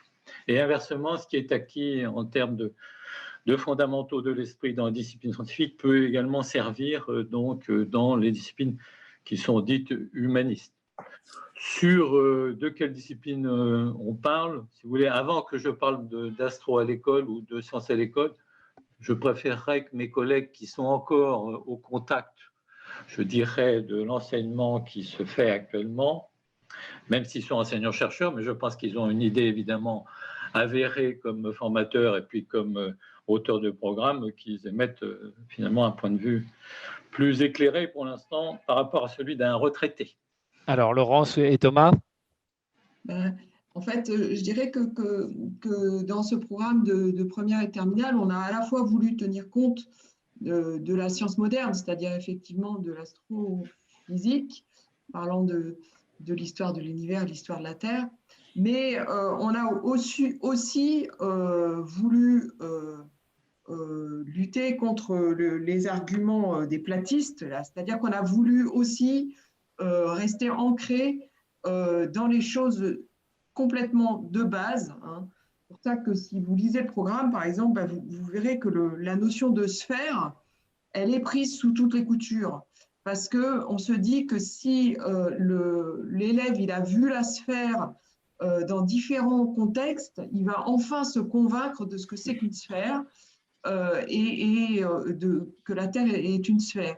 Donc, on est aussi revenu, je me souviens que Pierre Léna, qui faisait partie de l'équipe, a un peu protesté quand on a dit qu'on allait mettre les phases de la Lune, parce que les phases de la Lune, c'est plus un acquis en fait de tout le monde. Donc du coup, on a remis, au même titre que le volume de la sphère, on l'a remis, parce qu'on se dit à force de l'avoir vu, ils vont peut-être finalement se convaincre.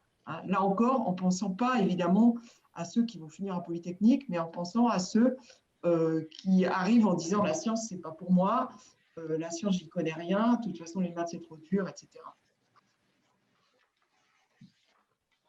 Thomas? Oui, donc pour préparer la table ronde, j'ai épluché un peu les BO en partant de ce que je ne connaissais pas, hein, c'est à partir du cycle 2, même si mon épouse enseigne au cycle 2, donc j'ai eu quand même quelques informations de première main sur ce qu'ils abordent sur les sciences à ce niveau-là. Alors, si on reprend en fait l'astronomie à l'école, comme l'a dit Monsieur Daniel, c'est vrai que on parle de mouvement. Alors déjà, on parle d'organisation de la matière à grande échelle, hein. Ça, les élèves se posent des questions sur le système solaire, hein. Il y a beaucoup de livres pour enfants, de livres éducatifs sur les planètes, sur l'univers. Donc voilà, on leur parle des différentes échelles aussi, de distance, des unités de distance. Petit à petit, on complexifie, on relie tout ça avec les maths, on parle de notation scientifique également, ce qui permet d'aborder les puissances de 10. Il y a également donc, tout ce qui est mouvement, avec une complexification progressive, position, vitesse, accélération, les lois de Kepler, et puis évidemment tout ce qui concerne les forces et les vecteurs. Donc là aussi, on a des liens avec les maths, évidemment. C'est très important de montrer aux élèves qu'il n'y a pas de mur entre les disciplines, hein. L'astronomie a ce bénéfice, enfin en tout cas la physique a ce bénéfice de pouvoir montrer les liens entre les disciplines, et à ce titre, l'astronomie permet également de faire du lien avec d'autres disciplines comme la SVT ou l'histoire, via l'histoire des sciences. Mais on y reviendra, je pense. On aborde aussi l'optique, avec l'optique qui est revenue dans les programmes de première et de terminale, avec notamment la lunette astronomique qui est revenue dans les programmes avec la réforme. La spectroscopie qui était déjà dans les programmes de l'ancienne réforme, enfin en tout cas qui est toujours là, avec l'application directe à l'astronomie. On a également de l'interaction rayonnement-matière. On peut parler des capteurs de lumière, hein, capteurs CCD par exemple. C'est également dans l'enseignement scientifique, puisqu'on parle des panneaux solaires. Alors à ce titre, je me fais un peu le porte-parole des enseignants, en tout cas de ceux de mon lycée, qui soulignent parfois la difficulté pour les élèves qui ne sont pas scientifiques d'aborder ces notions de panneaux solaires, d'éoliennes. Voilà, donc il y a des notions sur l'électricité, mais pour certains, c'est, je pense, pas assez concret. Alors après, c'est sûr qu'on aborde la réforme, on découvre la réforme, donc il faut du temps pour pouvoir trouver peut-être les façons pédagogiques et didactiques d'aborder ces notions avec nos élèves. Mais il y a certaines notions qui sont quand même ardues pour les élèves, qui ne sont pas, voilà, je dirais, entre guillemets, scientifiques. Mmh. Et sinon, si je continue un peu sur, voilà, enfin, sans vouloir faire une liste à la Prévert, mais on a, en simplifiant, là, les diffractions, interférences, effets Doppler, hein, tout ce qui concerne les ondes également, qui est toujours dans le programme. Dans l'enseignement scientifique, comme l'a dit Madame Réseau, ce qui concerne les notions vraiment de physique, d'astrophysique, comme le rayonnement solaire, la fusion nucléaire, l'équivalence masse-énergie, et puis on peut faire le lien avec les saisons, donc avec la SVT. Le bilan radiatif terrestre également, et l'effet de serre, qui sont toujours, qui sont d'importance, je pense, pour nos élèves. Alors par contre, une chose qui n'est plus au programme, qui était au programme des SVT avant, il me semble, c'était en seconde, on parlait d'habitabilité des planètes.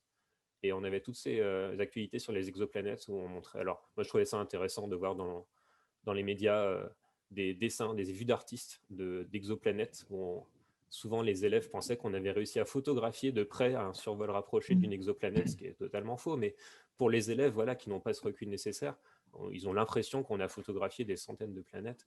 Et donc, l'habitabilité d'une planète, je trouvais que c'était une notion intéressante qui maintenant c'est un petit peu réduite. On parle quand même de conditions de vie sur Terre. Pourquoi la vie est possible sur Terre?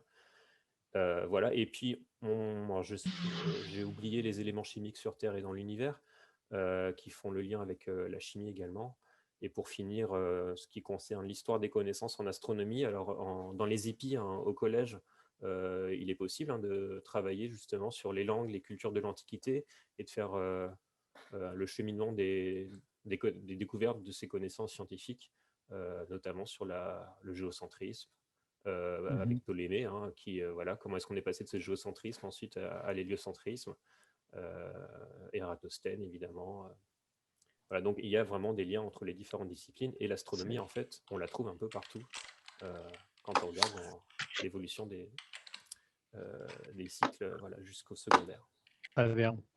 Et alors, Laurence Viennot peut-être, et puis aussi pour Étienne Klein, l'astronomie, est-ce que l'astronomie est une science à part, de fait, particulière, privilégiée pour aborder les autres sciences, justement, que Thomas a notamment énoncé, même s'il y en a plein d'autres, hein. Il y a climatologie, géologie, géophysique, géomorphologie, les sciences du paysage, l'hydrogéologie, des choses comme ça. On peut évidemment faire des listes très importantes. Donc, est-ce qu'il y a une spécificité? Est-ce qu'il y a un rapport particulier avec cette science? Si je puis me lancer, bon, je dirais oui et non. C'est surtout pas une science à part, puisqu'il y a une chose merveilleuse, c'est que à la faveur de la physique et des maths d'ailleurs, de la géométrie, on s'aperçoit que des raisonnements qui fonctionnent sur la table de la cuisine vont fonctionner pour aller arriver à la comète Chury en 12 ans avec des milliards de kilomètres parcourus. Donc en termes de cohérence, certes, je reprends la remarque d'Étienne Klein, dans un domaine de validité bien défini, etc., on s'aperçoit qu'on peut avoir une cohérence dans un domaine de validité absolument énorme, y compris d'ailleurs cette cohérence qui va nous permettre justement de tout remettre en cause avec cette histoire de matière, comme vous voulez, noire ou transparente, qui met en défaut nos... Donc c'est absolument magnifique de ce côté-là. Cela dit, je n'ai pas l'expérience d'enseignement à la fin du secondaire pour ce qui est de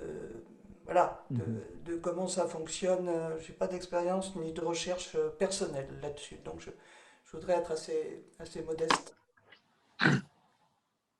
Étienne, peut-être ou... Alors, pour Étienne, j'avais une autre. En fait, moi, je suis frappé depuis toujours par le fait que.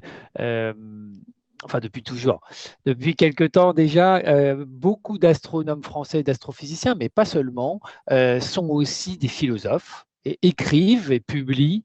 Et finalement, on revient à une situation qui n'était peut-être pas le cas au début du XXe siècle, ou au milieu du XXe siècle, à l'après-guerre, où l'astronomie dans le monde entier, évidemment, est passée à muter, en fait, avec les technologies, on est passé à l'ère spatiale, et l'astronomie n'a pas échappé, évidemment, à cette chose-là, à cette transformation.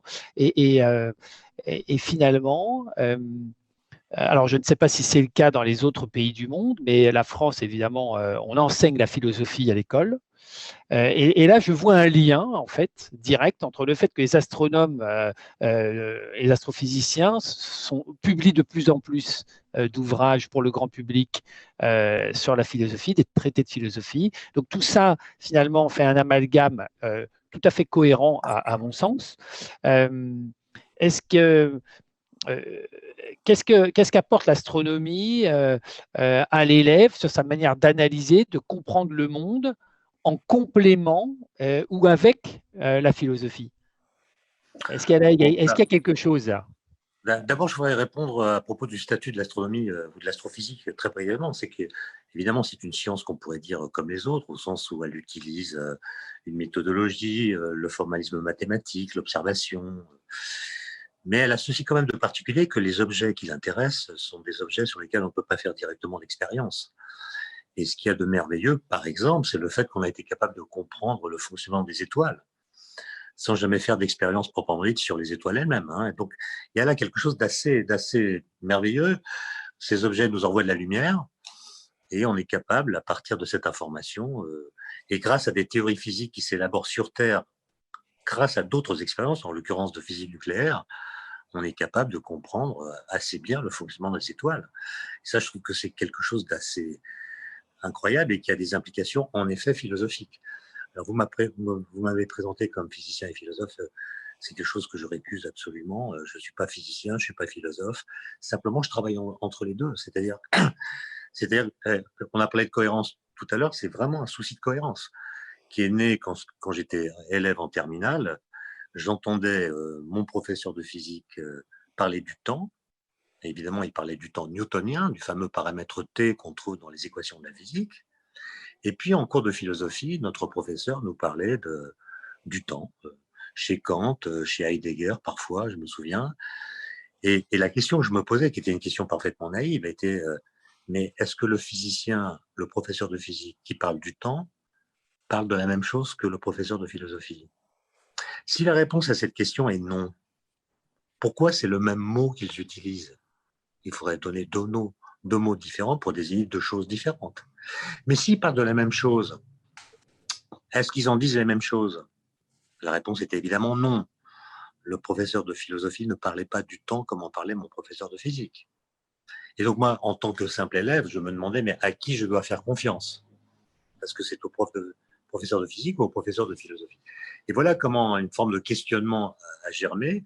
Et la conclusion que j'ai tirée du temps passé à étudier le temps, justement, c'est que la physique, elle est capable de faire des découvertes philosophiques négatives, c'est-à-dire non pas de remplacer la philosophie, mais à propos de questions particulières que se posent les philosophes, d'avancer des arguments qui viennent éclairer et peut-être même contraindre l'ensemble des réponses philosophiques qu'on peut apporter à des questions philosophiques.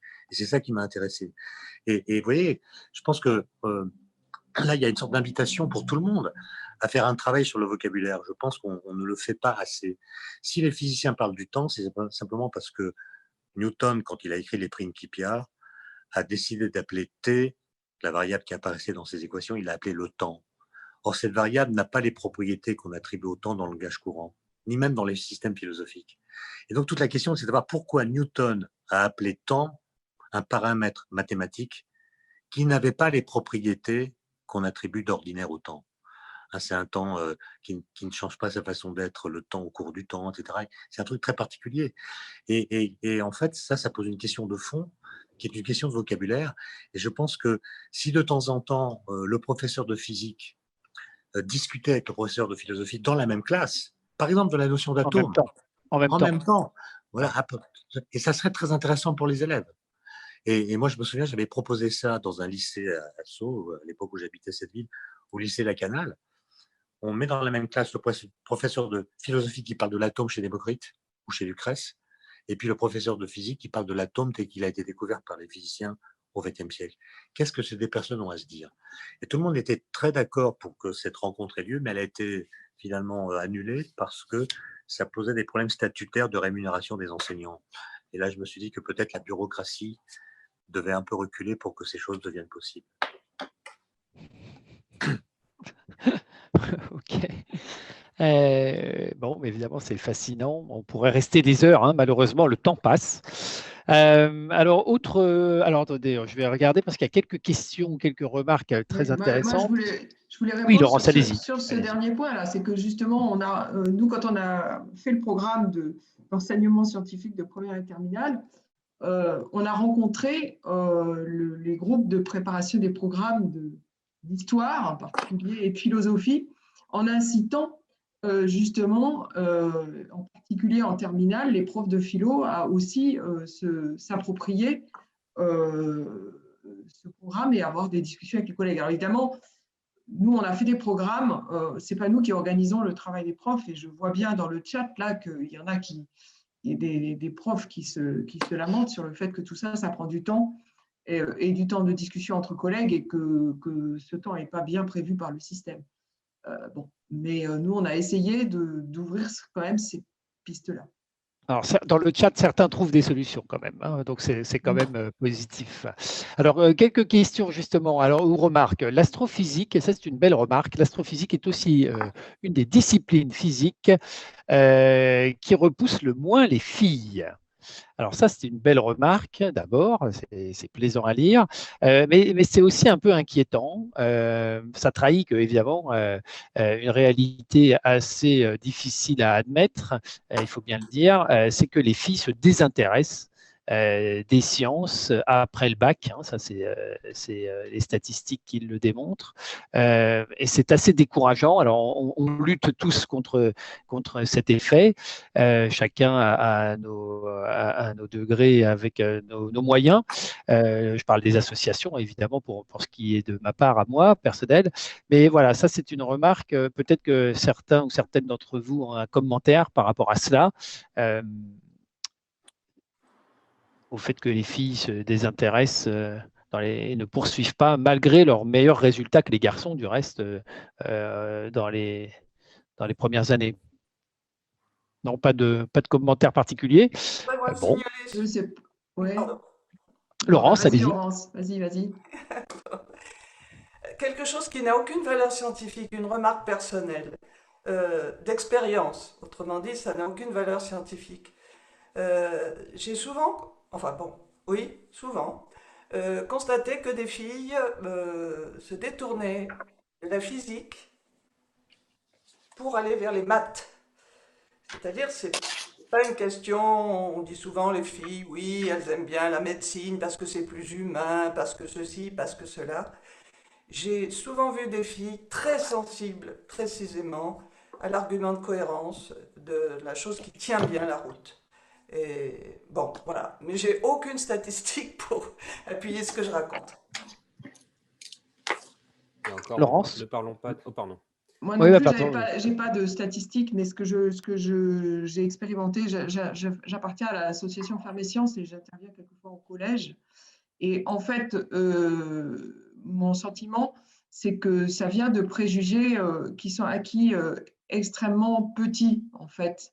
J'ai pas l'impression que ça soit le rôle du prof de physique en terminale qui intervient dans le choix des filles. J'ai l'impression que c'est plutôt des constructions de stéréotypes qui datent de la maternelle ou vraiment de l'ancrage familial et qui se perpétuent après, que les filles se projettent dans les métiers du soin ou comme ça. Enfin, dans les collèges en quartier populaire, c'est déjà complètement spectaculaire en 6e, quoi. Hein. Dans le chat, il y a une remarque tout à fait vraie, il faut mettre en avant plus de femmes scientifiques. Il y en a eu dans l'histoire, il y en a dans l'actualité, et c'est peut-être aussi un défaut de communication générale, hein, notamment des médias, de la presse, des réseaux sociaux. Dans un autre domaine pas très lointain, il y a une génération Thomas Pesquet. Peut-être que si le prochain astronaute français est une femme, il y aura alors une génération de cette femme-là qui suscitera des vocations et qui suscitera l'enthousiasme pour la recherche scientifique. Jean-Yves ou Thomas, vous aviez des remarques? Jean-Yves? Claudia Agneray en était un exemple parfait. Hein. Absolument. Elle le disait elle-même. Bon, le fait qu'il y ait effectivement des professeurs, je pense aux classes préparatoires où il y a pas mal de professeurs, physiciennes et chimistes, ça donne un exemple aussi par rapport au concours. Et je me rappelle de discussions que j'ai eues avec des étudiantes, alors c'était du DEA à l'époque, où certaines me disaient, mais moi j'ai un souci avec la façon dont nous avons, la façon qui nous est donnée de réaliser une carrière de chercheuse avec le système des post-docs, par exemple. Doctorat, thèse, post-doc, c'est comment est-ce que je marie ça avec... je marie, c'est peut-être pas le mot qu'il faut dire aussi, mais je conjugue ça avec, au fond, ma vie de femme personnelle, avec ses rythmes à elle, qui sont effectivement, qui peuvent être prégnants, suivant les choix qu'elle fait comme mère de famille, etc. Donc, elle me posait la question de savoir si vraiment l'accès aux recherches donc, en sciences était compatible avec leurs conditions de femme choisissant une forme de vie personnelle spécifique. Voilà. Et ça, c'est une réalité, effectivement, dans la recherche. Et c'est clair que même, c'est une réalité qui s'aggrave. Hein, en astro en particulier, le nombre de femmes diminue. Plus on regarde les catégories jeunes, et moins il y en a. Mais c'est différent comme problème du problème qui était posé au départ, qui est celui de l'orientation des filles vers des métiers scientifiques. Parce que métier scientifique, ça ne veut pas dire chercheur, ça veut dire aussi ingénieur, ça veut dire aussi technicien, ça veut dire aussi des tas de choses en fait. Hein. Et donc, là, la question de propriété détaillée du métier, c'est pas aussi prégnant parce qu'il y a toutes sortes de métiers possibles. Il y a donc un problème d'orientation des filles après la terminale, en fait, hein, l'entrée dans les études supérieures, où directement on voit un effondrement dans les filières scientifiques, toutes les filières scientifiques sauf la biologie. Donc, et ça, je pense que c'est vraiment lié à des déconstructions de préjugés sur lesquels il faut travailler dans les petites classes. Et effectivement, quelqu'un disait dans le chat que les profs de primaire et de maternelle sont très, très souvent des non-scientifiques et que ça contribue sûrement à dégrader l'image de la science auprès des enfants. Il y a la biologie et la médecine aussi, la médecine et la chimie aussi. Oui, La chimie, on voit c'est bien la avec les prix médecine. Nobel. On voit bien avec les prix Nobel où il y a quelques femmes quand même représentées, mais c'est quand même il y a un déséquilibre important. Alors, je vous invite justement à assister à la remise du prix Janssen demain soir, qui honorera une dame. Alors, autre point intéressant aussi, c'est le fait de ne pas voir les objets, on en a un petit peu parlé, mais ou le fait de ne voir les objets d'astronomie que par la lumière qu'ils envoient et de n'avoir qu'une situation non modifiable permet-il une approche différente et utile pour cette compréhension? Alors, ça peut être pour Thomas. Oui, alors juste, je voulais témoigner sur la question précédente. J'enseigne également en informatique, donc numérique et sciences informatiques. Hein, c'est la nouvelle spécialité NSI. Et là aussi, le déséquilibre est encore plus flagrant, où dans notre lycée, on a une 60aine d'élèves qui font l'aspect et je crois qu'on a au total 3 ou 4 filles. Voilà, voilà, le déséquilibre est énorme. Alors après, je n'ai pas les statistiques au niveau national, mais là aussi, il y a des préjugés qui sont ancrés. Et pourtant, dans l'astrophysique, l'informatique est extrêmement utilisée. On peut, même sans faire chercheur, il y a des métiers d'ingénieur de recherche, d'ingénieur d'études qui nécessitent cet outil informatique. Voilà, donc là aussi, je pense qu'il y a un gros travail à faire sur ces préjugés. Alors, pour la question que vous posiez, oui, c'était l'idée de revenir un petit peu au sujet sur l'enseignement en fait de l'astronomie, le fait de ne pas voir les objets autrement que par la lumière parfois, oui. Ou de n'avoir qu'une situation non modifiable. Voilà. Oui, tout à fait. Alors moi, je trouve ça, c'est vrai que c'est intéressant parce que les élèves, quand ils sont en travaux pratiques, donc ils ont accès au réel et souvent ils vont pour estimer une masse, pour connaître la température. Alors intuitivement, ils vont toucher l'objet, ils vont le sous-peser pour estimer sa masse. Donc ils utilisent leur sens, alors que, comme l'a dit Étienne Klein, quand on veut connaître la température du Soleil, eh bien, on ne peut pas utiliser ces techniques. Donc ça nécessite de les faire réfléchir à d'autres outils. Alors, ils vont proposer d'envoyer un thermomètre sur le soleil, par exemple, mais quand on leur indique la température du soleil, éventuellement, ils voient bien que ce n'est pas possible. Donc, on peut trouver diverses stratégies et qui permettent d'accéder ainsi à de nouvelles connaissances, compétences sur ces liées à l'astrophysique, en tout cas. Alors, une approche différente, ensuite... Qu'est-ce que je pourrais proposer là-dessus? Ce que je peux dire aussi, si c'est intéressant sur ce sujet, c'est que les élèves apprécient d'avoir de manipuler des données originales, des données qu'utilisent les chercheurs lors des projets, par exemple. Quand on leur explique que c'est des données qui ont été acquises par tel ou tel satellite ou telle sonde, ils sont vraiment enjoués de pouvoir manipuler le même matériau que les chercheurs. Et là-dessus, on parle d'exploration spatiale. Dans l'astrophysique, ça motive réellement les élèves de savoir qu'ils ont accès. Alors, voilà, on leur indique les sites où ils peuvent trouver accès à ce genre de données et ils les manipulent de façon à pouvoir, par exemple, là je donne un exemple, on avait utilisé les données du satellite Hipparcos, donc la base de données des ascensions droites, déclinaisons des étoiles, pour pouvoir recréer une carte du ciel en informatique et puis ensuite recréer le diagramme d'Hertzsprung-Russell avec nos élèves. Donc, on leur donnait les équations et puis ils n'avaient plus qu'à les rentrer. Mais en tout cas, ils manipulaient une base de données gigantesque d'étoiles. Et ça, c'était très appréciable de leur point de vue. Voilà, ça les enthousiasmait en tout cas. Alors Thomas, vous mentionniez le fait que dans votre enseignement de l'informatique, vous constatiez, je reviens finalement parce que ça rebondit dans mon esprit sur l'enseignement de l'informatique et le peu de jeunes filles qui finalement qui participent. D'abord, ça, c'est vrai que dans l'informatique, qui est quand même en fait une technique, pas une science, mais disons une technique récente, 30, 40 ans, dans l'enseignement, on a toujours eu des difficultés à enseigner l'informatique, c'est finalement assez récent, même si la France a été très à l'avant-garde. Hein. Souvenez-vous, avec Thomson, des TMO5 et des TO7, c'était avant l'époque du Minitel, donc on a été très largement contributeur de l'enseignement et pourtant ça n'a pas beaucoup pris du point de vue du genre. Hein, chez les filles, il y a peu d'informaticiennes, même s'il y en a quand même. Moi, je travaille beaucoup dans la géo-informatique.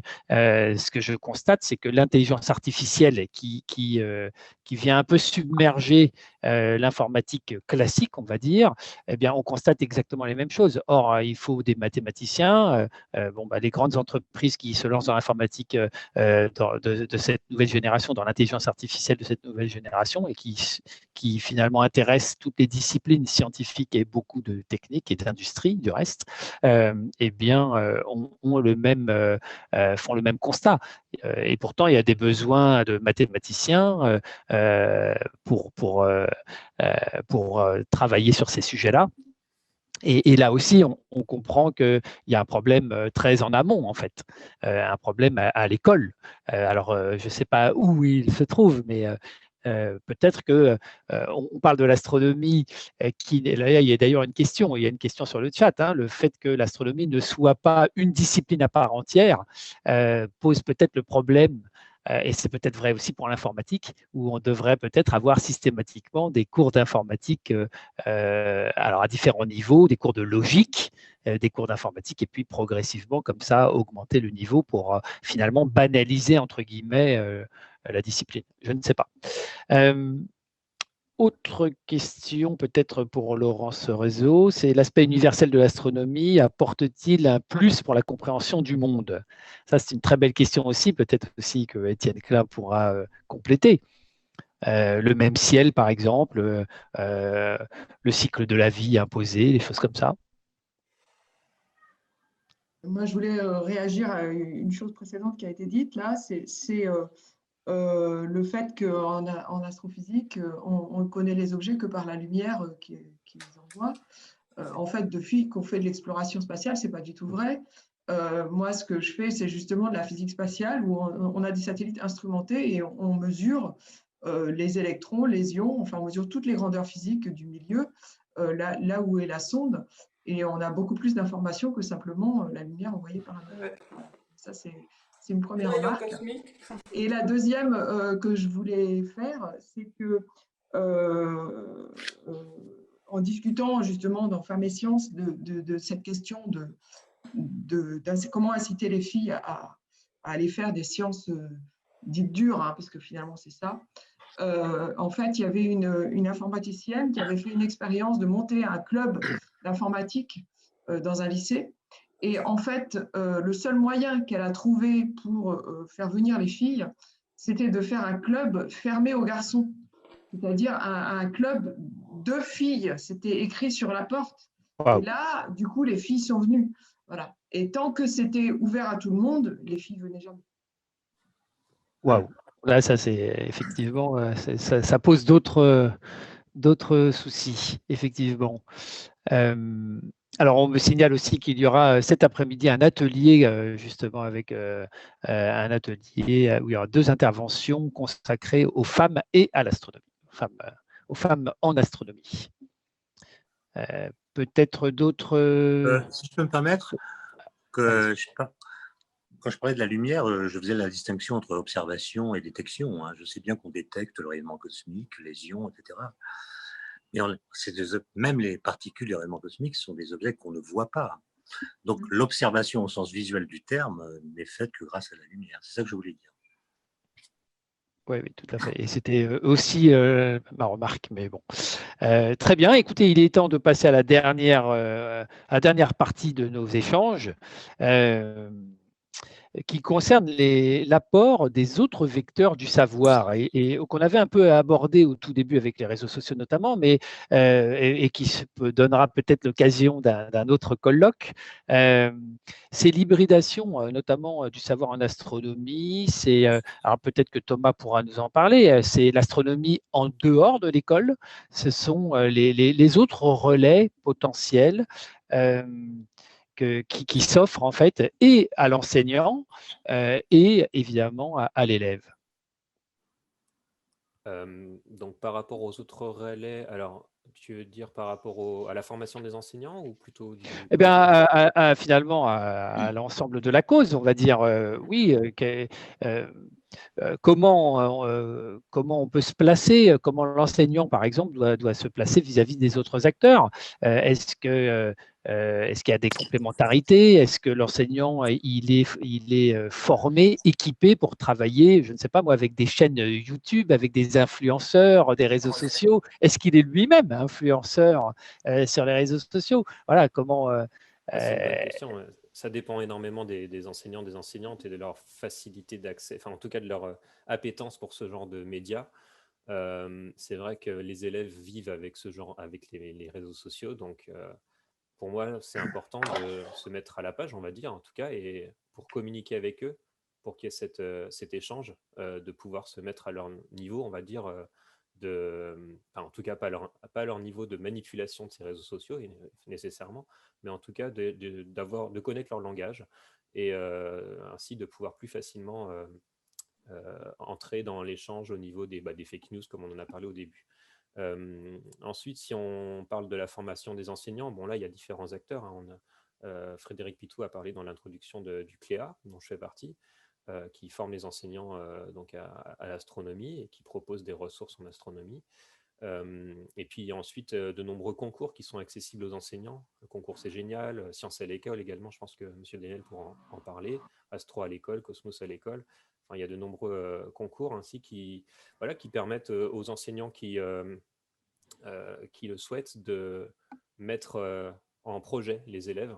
Et la démarche de projet est vraiment une démarche, quand on a le temps de la mettre en place, hein, ce n'est pas forcément donné à tous les enseignants de pouvoir ainsi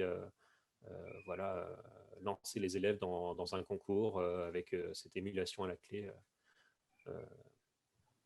Voilà, alors je pense que je vais laisser les autres orateurs compléter par rapport à ce que j'ai… Alors, moi, ce que je trouve fantastique, hein, avant que d'autres complètent, c'est que on a, par exemple, là, récemment, à la Société astronomique de France, lancé une chaîne YouTube qui s'appelle Univers pour les jeunes, par les jeunes, une chaîne d'astronomie, où là, il y a eu une créativité extraordinaire. Et justement, c'est un relais, et ça, c'est assez fantastique de se dire que ces nouveaux instruments, et paradoxalement, qui était peut-être un peu critiqué par les parents, peut-être pas par le corps enseignant, mais par l'air du temps, on va dire.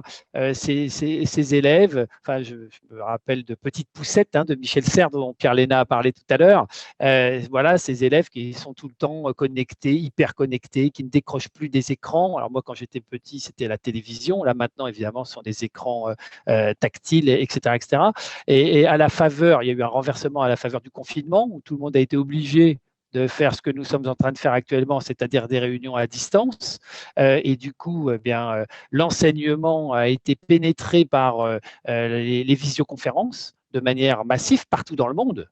pas seulement évidemment en France, partout dans le monde. Et un outil comme YouTube, par exemple, mais il y en a bien d'autres, permet, ça c'est nouveau, me semble-t-il, d'exprimer et de laisser libre arbitre à de la créativité très sérieuse, avec méthode, avec rigueur, avec contrainte parfois, et ça donne des résultats stupéfiants. Peut-être que ces genres d'outils-là pourraient apporter, donc ça fait partie des autres vecteurs que l'on évoque, pourraient apporter de nouvelles choses à la cause, en fait, de l'enseignement des sciences et de l'astronomie. Jean-Yves Daniel? Oui, je remercie donc Thomas d'avoir cité ce que vous aviez dit au début, hein, Gilles, quand vous m'avez présenté. Donc, le dispositif, qui est un dispositif ministériel qui s'appelle Sciences à l'école, que je rajouterai volontiers, de façon chauvine sans doute, à la liste qu'avait donnée Pierre Léna, donc au début de son intervention.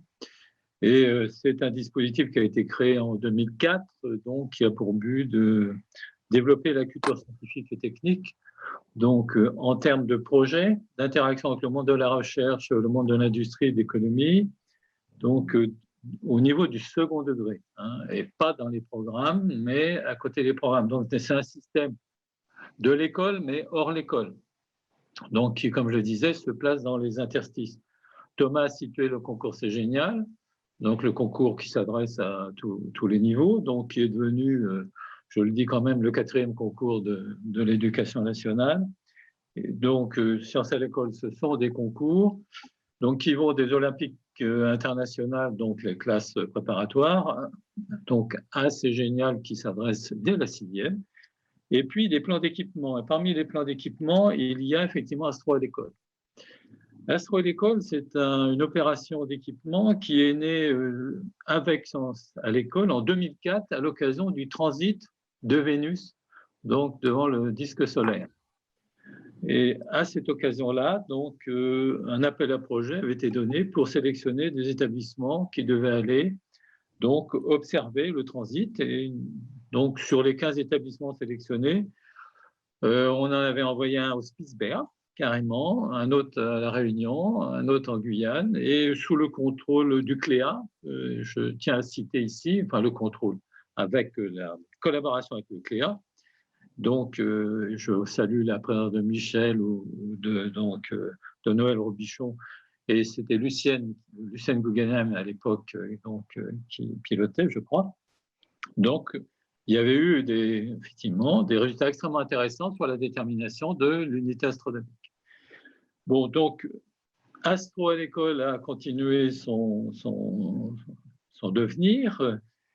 Il est animé par un comité scientifique donc piloté par Benoît Mosser, que l'on connaît, hein, donc professeur observateur de Paris. Et je salue ici, parce que je les ai vus, donc Jean Strajnik, Gilles Rémy, Roger Ferlet, Noël Robichon, et évidemment tous les partenaires institutionnels que sont l'Observatoire, HOU, le CLEA, l'Observatoire de Haute-Provence, l'IRIS, c'est-à-dire cet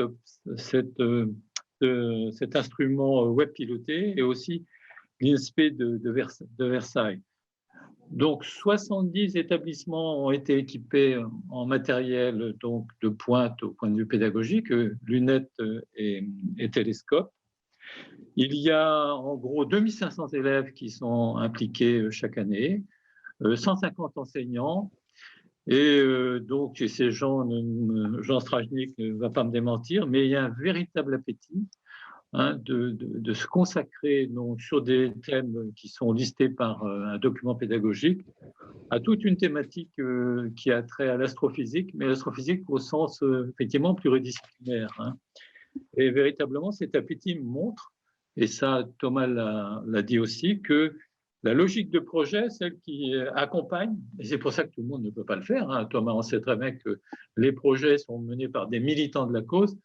Donc, il y a un véritable appétit autour de l'astronomie, de toutes ces thématiques, tout ce qui a été développé aujourd'hui. Et donc, l'opération Astro à l'école vit une belle vie avec un forum, des groupes de travail, donc une liaison sur les réseaux sociaux aussi. Donc, pour moi, c'est évidemment, j'en suis je suis un peu partial pour cette affaire, n'est-ce pas, Gilles, hein. Donc, mais je pense que c'est une opération réussie, menée par de l'école, mais en dehors de l'école, si vous voulez. Donc, voilà. Et bien évidemment, au-delà, il y a les associations que j'ai citées, que je remercie beaucoup, en tout cas, les collègues donc, que j'ai cités aussi. Je peux rajouter Françoise Roch, Alain de Racine-Durham, donc autres chercheurs, des inspecteurs, donc des enseignants du second degré. Je pense que voilà, j'ai parcouru J'ai parcouru votre cahier pédagogique sur Astro à l'école et c'est remarquable. C'est effectivement une très belle chose. Donc, alors, le temps passe. Juste un mot, je veux juste dire que Sciences à l'école, vous le trouvez sur le site. Vous faites Sciences à l'école à Google. Et puis là-dedans, vous avez Astro à l'école. Voilà, vous trouverez ce que tout enseignant peut se référer à ça. Voilà. Merci. Écoutez, merci à vous. Alors, le temps passe et je ne veux pas vous mettre en retard pour la suite des festivités de ce colloque. Et donc, ça va être le mot de la fin. Chacun d'entre vous a quelques minutes pour nous donner un petit peu sa conclusion sur ce rôle de l'astronomie et le rôle de la science dans l'éducation. Thomas, par exemple, pour commencer. En tant que passionné par l'astronomie, c'est vrai que moi j'ai toujours plaisir à enseigner c'est pas une discipline, mais en tout cas à enseigner ces notions avec les élèves. Je tiens à souligner que les élèves sont toujours enthousiastes, mais ça a été dit dans le chat et par mes collègues, que les élèves sont toujours enthousiastes à aborder ces notions, que ce soit les garçons comme les filles, hein, dès qu'il y a une expérience ou autre qui va les interpeller, ils sont toujours enthousiastes. Que l'astronomie aussi, c'est vraiment c'est très propice à l'interdisciplinarité, parce que quand on voit tous les champs qui sont liés à l'astrophysique, l'astrochimie, l'exobiologie, la planétologie avec la géologie, mais aussi la robotique ou les télécommunications, on peut, avec l'astrophysique, aborder quasiment toutes les disciplines de la science. Donc il y a vraiment moyen, quand on le souhaite, de raccrocher, de prendre un fil rouge en fait, au cours de son année en lien avec l'astronomie. Voilà, donc je pense qu'on a vraiment de très belles choses à faire avec l'astronomie et j'ai hâte d'écouter tous les échanges qui auront lieu pendant ce colloque. Laurence Viennot. Écoutez, oui, difficile de résister à l'enthousiasme malgré tous les obstacles qu'on a signalés. Voilà, juste pour terminer, moi, puisque vous avez compris que j'étais une adepte de la cohérence et des descriptions synthétiques et des convergences entre à l'intérieur même d'une discipline, les convergences absolument fantastiques, qu'on puisse avoir des indications à la fois du fond commun, par exemple diffus, et puis des fluctuations des céphéides, et que tout ça, ça converge pour nous donner des indications cosmologiques. Également, peut-être je voudrais reprendre le tout petit débat sur les messagers cosmologiques. C'est sûr qu'il n'y a pas que des photons. Ça a été souligné par Laurence Roseau. Je plaiderais pour une astronomie, astrophysique multimessager. Ce faisant, je n'invente rien, hein. Je pense à Étienne Parizeau qui enseigne remarquablement là-dessus. Vous avez les photons, vous avez les rayons cosmiques, vous avez les neutrinos et vous avez les ondes gravitationnelles. Ça fait déjà 4 messagers, sans parler des petits prélèvements qu'on va faire sur les astéroïdes en ramenant de la poussière. Donc, je crois que voilà, l'astronomie n'est pas enclavée dans les messages purement par photons. Et donc, toutes ces convergences, je crois que c'est une raison d'enthousiasmer au-delà des jolies images et qui peut bien illustrer vraiment ce que c'est que la science et qui permet de voir que dans la contrainte, on a des résultats fantastiques. Voilà. Très bien. Laurence Roseau. Moi, je n'ai pas grand-chose à ajouter. Je crois que tout a un peu été dit. Je voudrais me faire le relais de ce que je vois dans le chat, là, qui est quand même le fait que tous les projets portés par des enseignants enthousiastes de diverses disciplines, à divers degrés, divers niveaux, etc., se plaignent tous finalement de la même chose, c'est-à-dire de ne pas être soutenus par l'institution, que ça soit en termes de reconnaissance, enfin de soutien matériel, de paiement des heures effectuées, ou même simplement de reconnaissance morale, en fait. Hein. Et moi, j'ai constaté ça quand on a développé le programme d'enseignement scientifique. Nous, on avait dans le cahier des charges le fait que ça soit collaboratif entre disciplines. C'est pas nous qui avons décidé, c'était le ministère qui nous a dit qu'il fallait qu'il y ait des mathématiciens, des informaticiens, des biologistes, etc. Mais en fait, il faudrait vraiment convaincre l'institution de l'intérêt de ce travail interdisciplinaire et donc donner un cadre aux enseignants qui leur permettent de développer ça sans que ça soit sur leur week-end, quoi. Voilà. C'est ça. C'est ça. Pas évident. Et d'ailleurs, du reste, c'est probablement bien plus vaste que ça dépasse largement les initiatives en astronomie ou en sciences. C'est probablement vrai. C'est un bel exemple. C'est un bel exemple. C'est une belle illustration. J'imagine que c'est la même chose pour les classes qui veulent faire du théâtre, par exemple, ou de la musique, où l'institution a du mal peut-être à dégager les initiatives et à les soutenir par rapport au tronc commun, si je puis appeler ça comme ça, et au cadre général. Alors peut-être Étienne Klein, le mot de la conclusion. Mais écoutez, je ne vais pas conclure, je vais simplement faire une remarque qui prolonge ce qui a été dit brillamment dans les différentes interventions précédentes. On a dit qu'il faut mettre la science en culture, il faut que la science entre dans la culture. Très bien, mais on voit les limitations de cette démarche, on voit qu'il y a des obstacles, on voit que l'efficacité n'est pas vraiment au rendez-vous, en tout cas c'est la perception que j'en ai. Et je pense que l'astronomie, l'astrophysique sont un vecteur incroyablement puissant pour renverser le mouvement, c'est-à-dire non pas pour mettre la science en culture, mais pour mettre de la culture dans la science. Et je pense que mettre de la culture dans la science, c'est beaucoup plus efficace que mettre la science en culture. Montrer que l'astronomie, l'astrophysique sont des occasions de parler aussi d'histoire, de philosophie des sciences notamment, d'idées, de personnages, parfois truculents. Ça fait que ça devient beaucoup plus intéressant que simplement le corpus théorique qu'on peut présenter de façon trop sommaire aux élèves. Et donc, je pense que l'astronomie rassemble tout le monde. En fait, dans un cours d'astronomie, on peut inviter le professeur, je l'ai dit, de philosophie, mais aussi le professeur d'histoire, le professeur d'anglais, etc. Et tout le monde sera intéressé. Et je pense que le fait d'user l'astronomie par le pouvoir d'émerveillement qu'elle contient pour rassembler différentes disciplines et des professeurs d'autres disciplines, ça permet aux élèves de voir que tout le monde n'est pas compétent en sciences, que ça demande un travail particulier. Le professeur d'anglais peut en astronomie être plus ignorant que certains élèves qui sont dans la classe. Et je pense que ça crée une sorte d'émulation comme ça qui peut être très, très efficace. Ce n'est pas un mot de la fin, c'est une piste. Très bien. Ah, j'arrive. Oui, alors je reprends ce qui vient d'être dit par M. Klein. Ça, c'est pas un secret professionnel. Ce que je disais à mes collègues inspecteurs généraux de toutes disciplines, c'est qu'il fallait qu'ils mettent de la culture dans toutes les disciplines. Donc, mettre toutes les disciplines en culture. Et finalement, la science, enfin, l'astronomie, c'est merveilleux, on est tous d'accord. Dans l'astronomie, plus largement, la science, c'est un vecteur idéal pour la compréhension du monde. Et au-delà de ça, moi, ce qui m'intéresse par la science, c'est le fait que ce soit un instrument d'accomplissement des êtres et des sociétés, des êtres autonomes, donc à la fois humbles mais rigoureux, pour des sociétés qui ont compris ce que c'était que le progrès scientifique, quelles étaient ses limites, quelles étaient les précautions à prendre, au sein d'une Terre qui reste unique et fragile. Voilà ce que je voulais dire.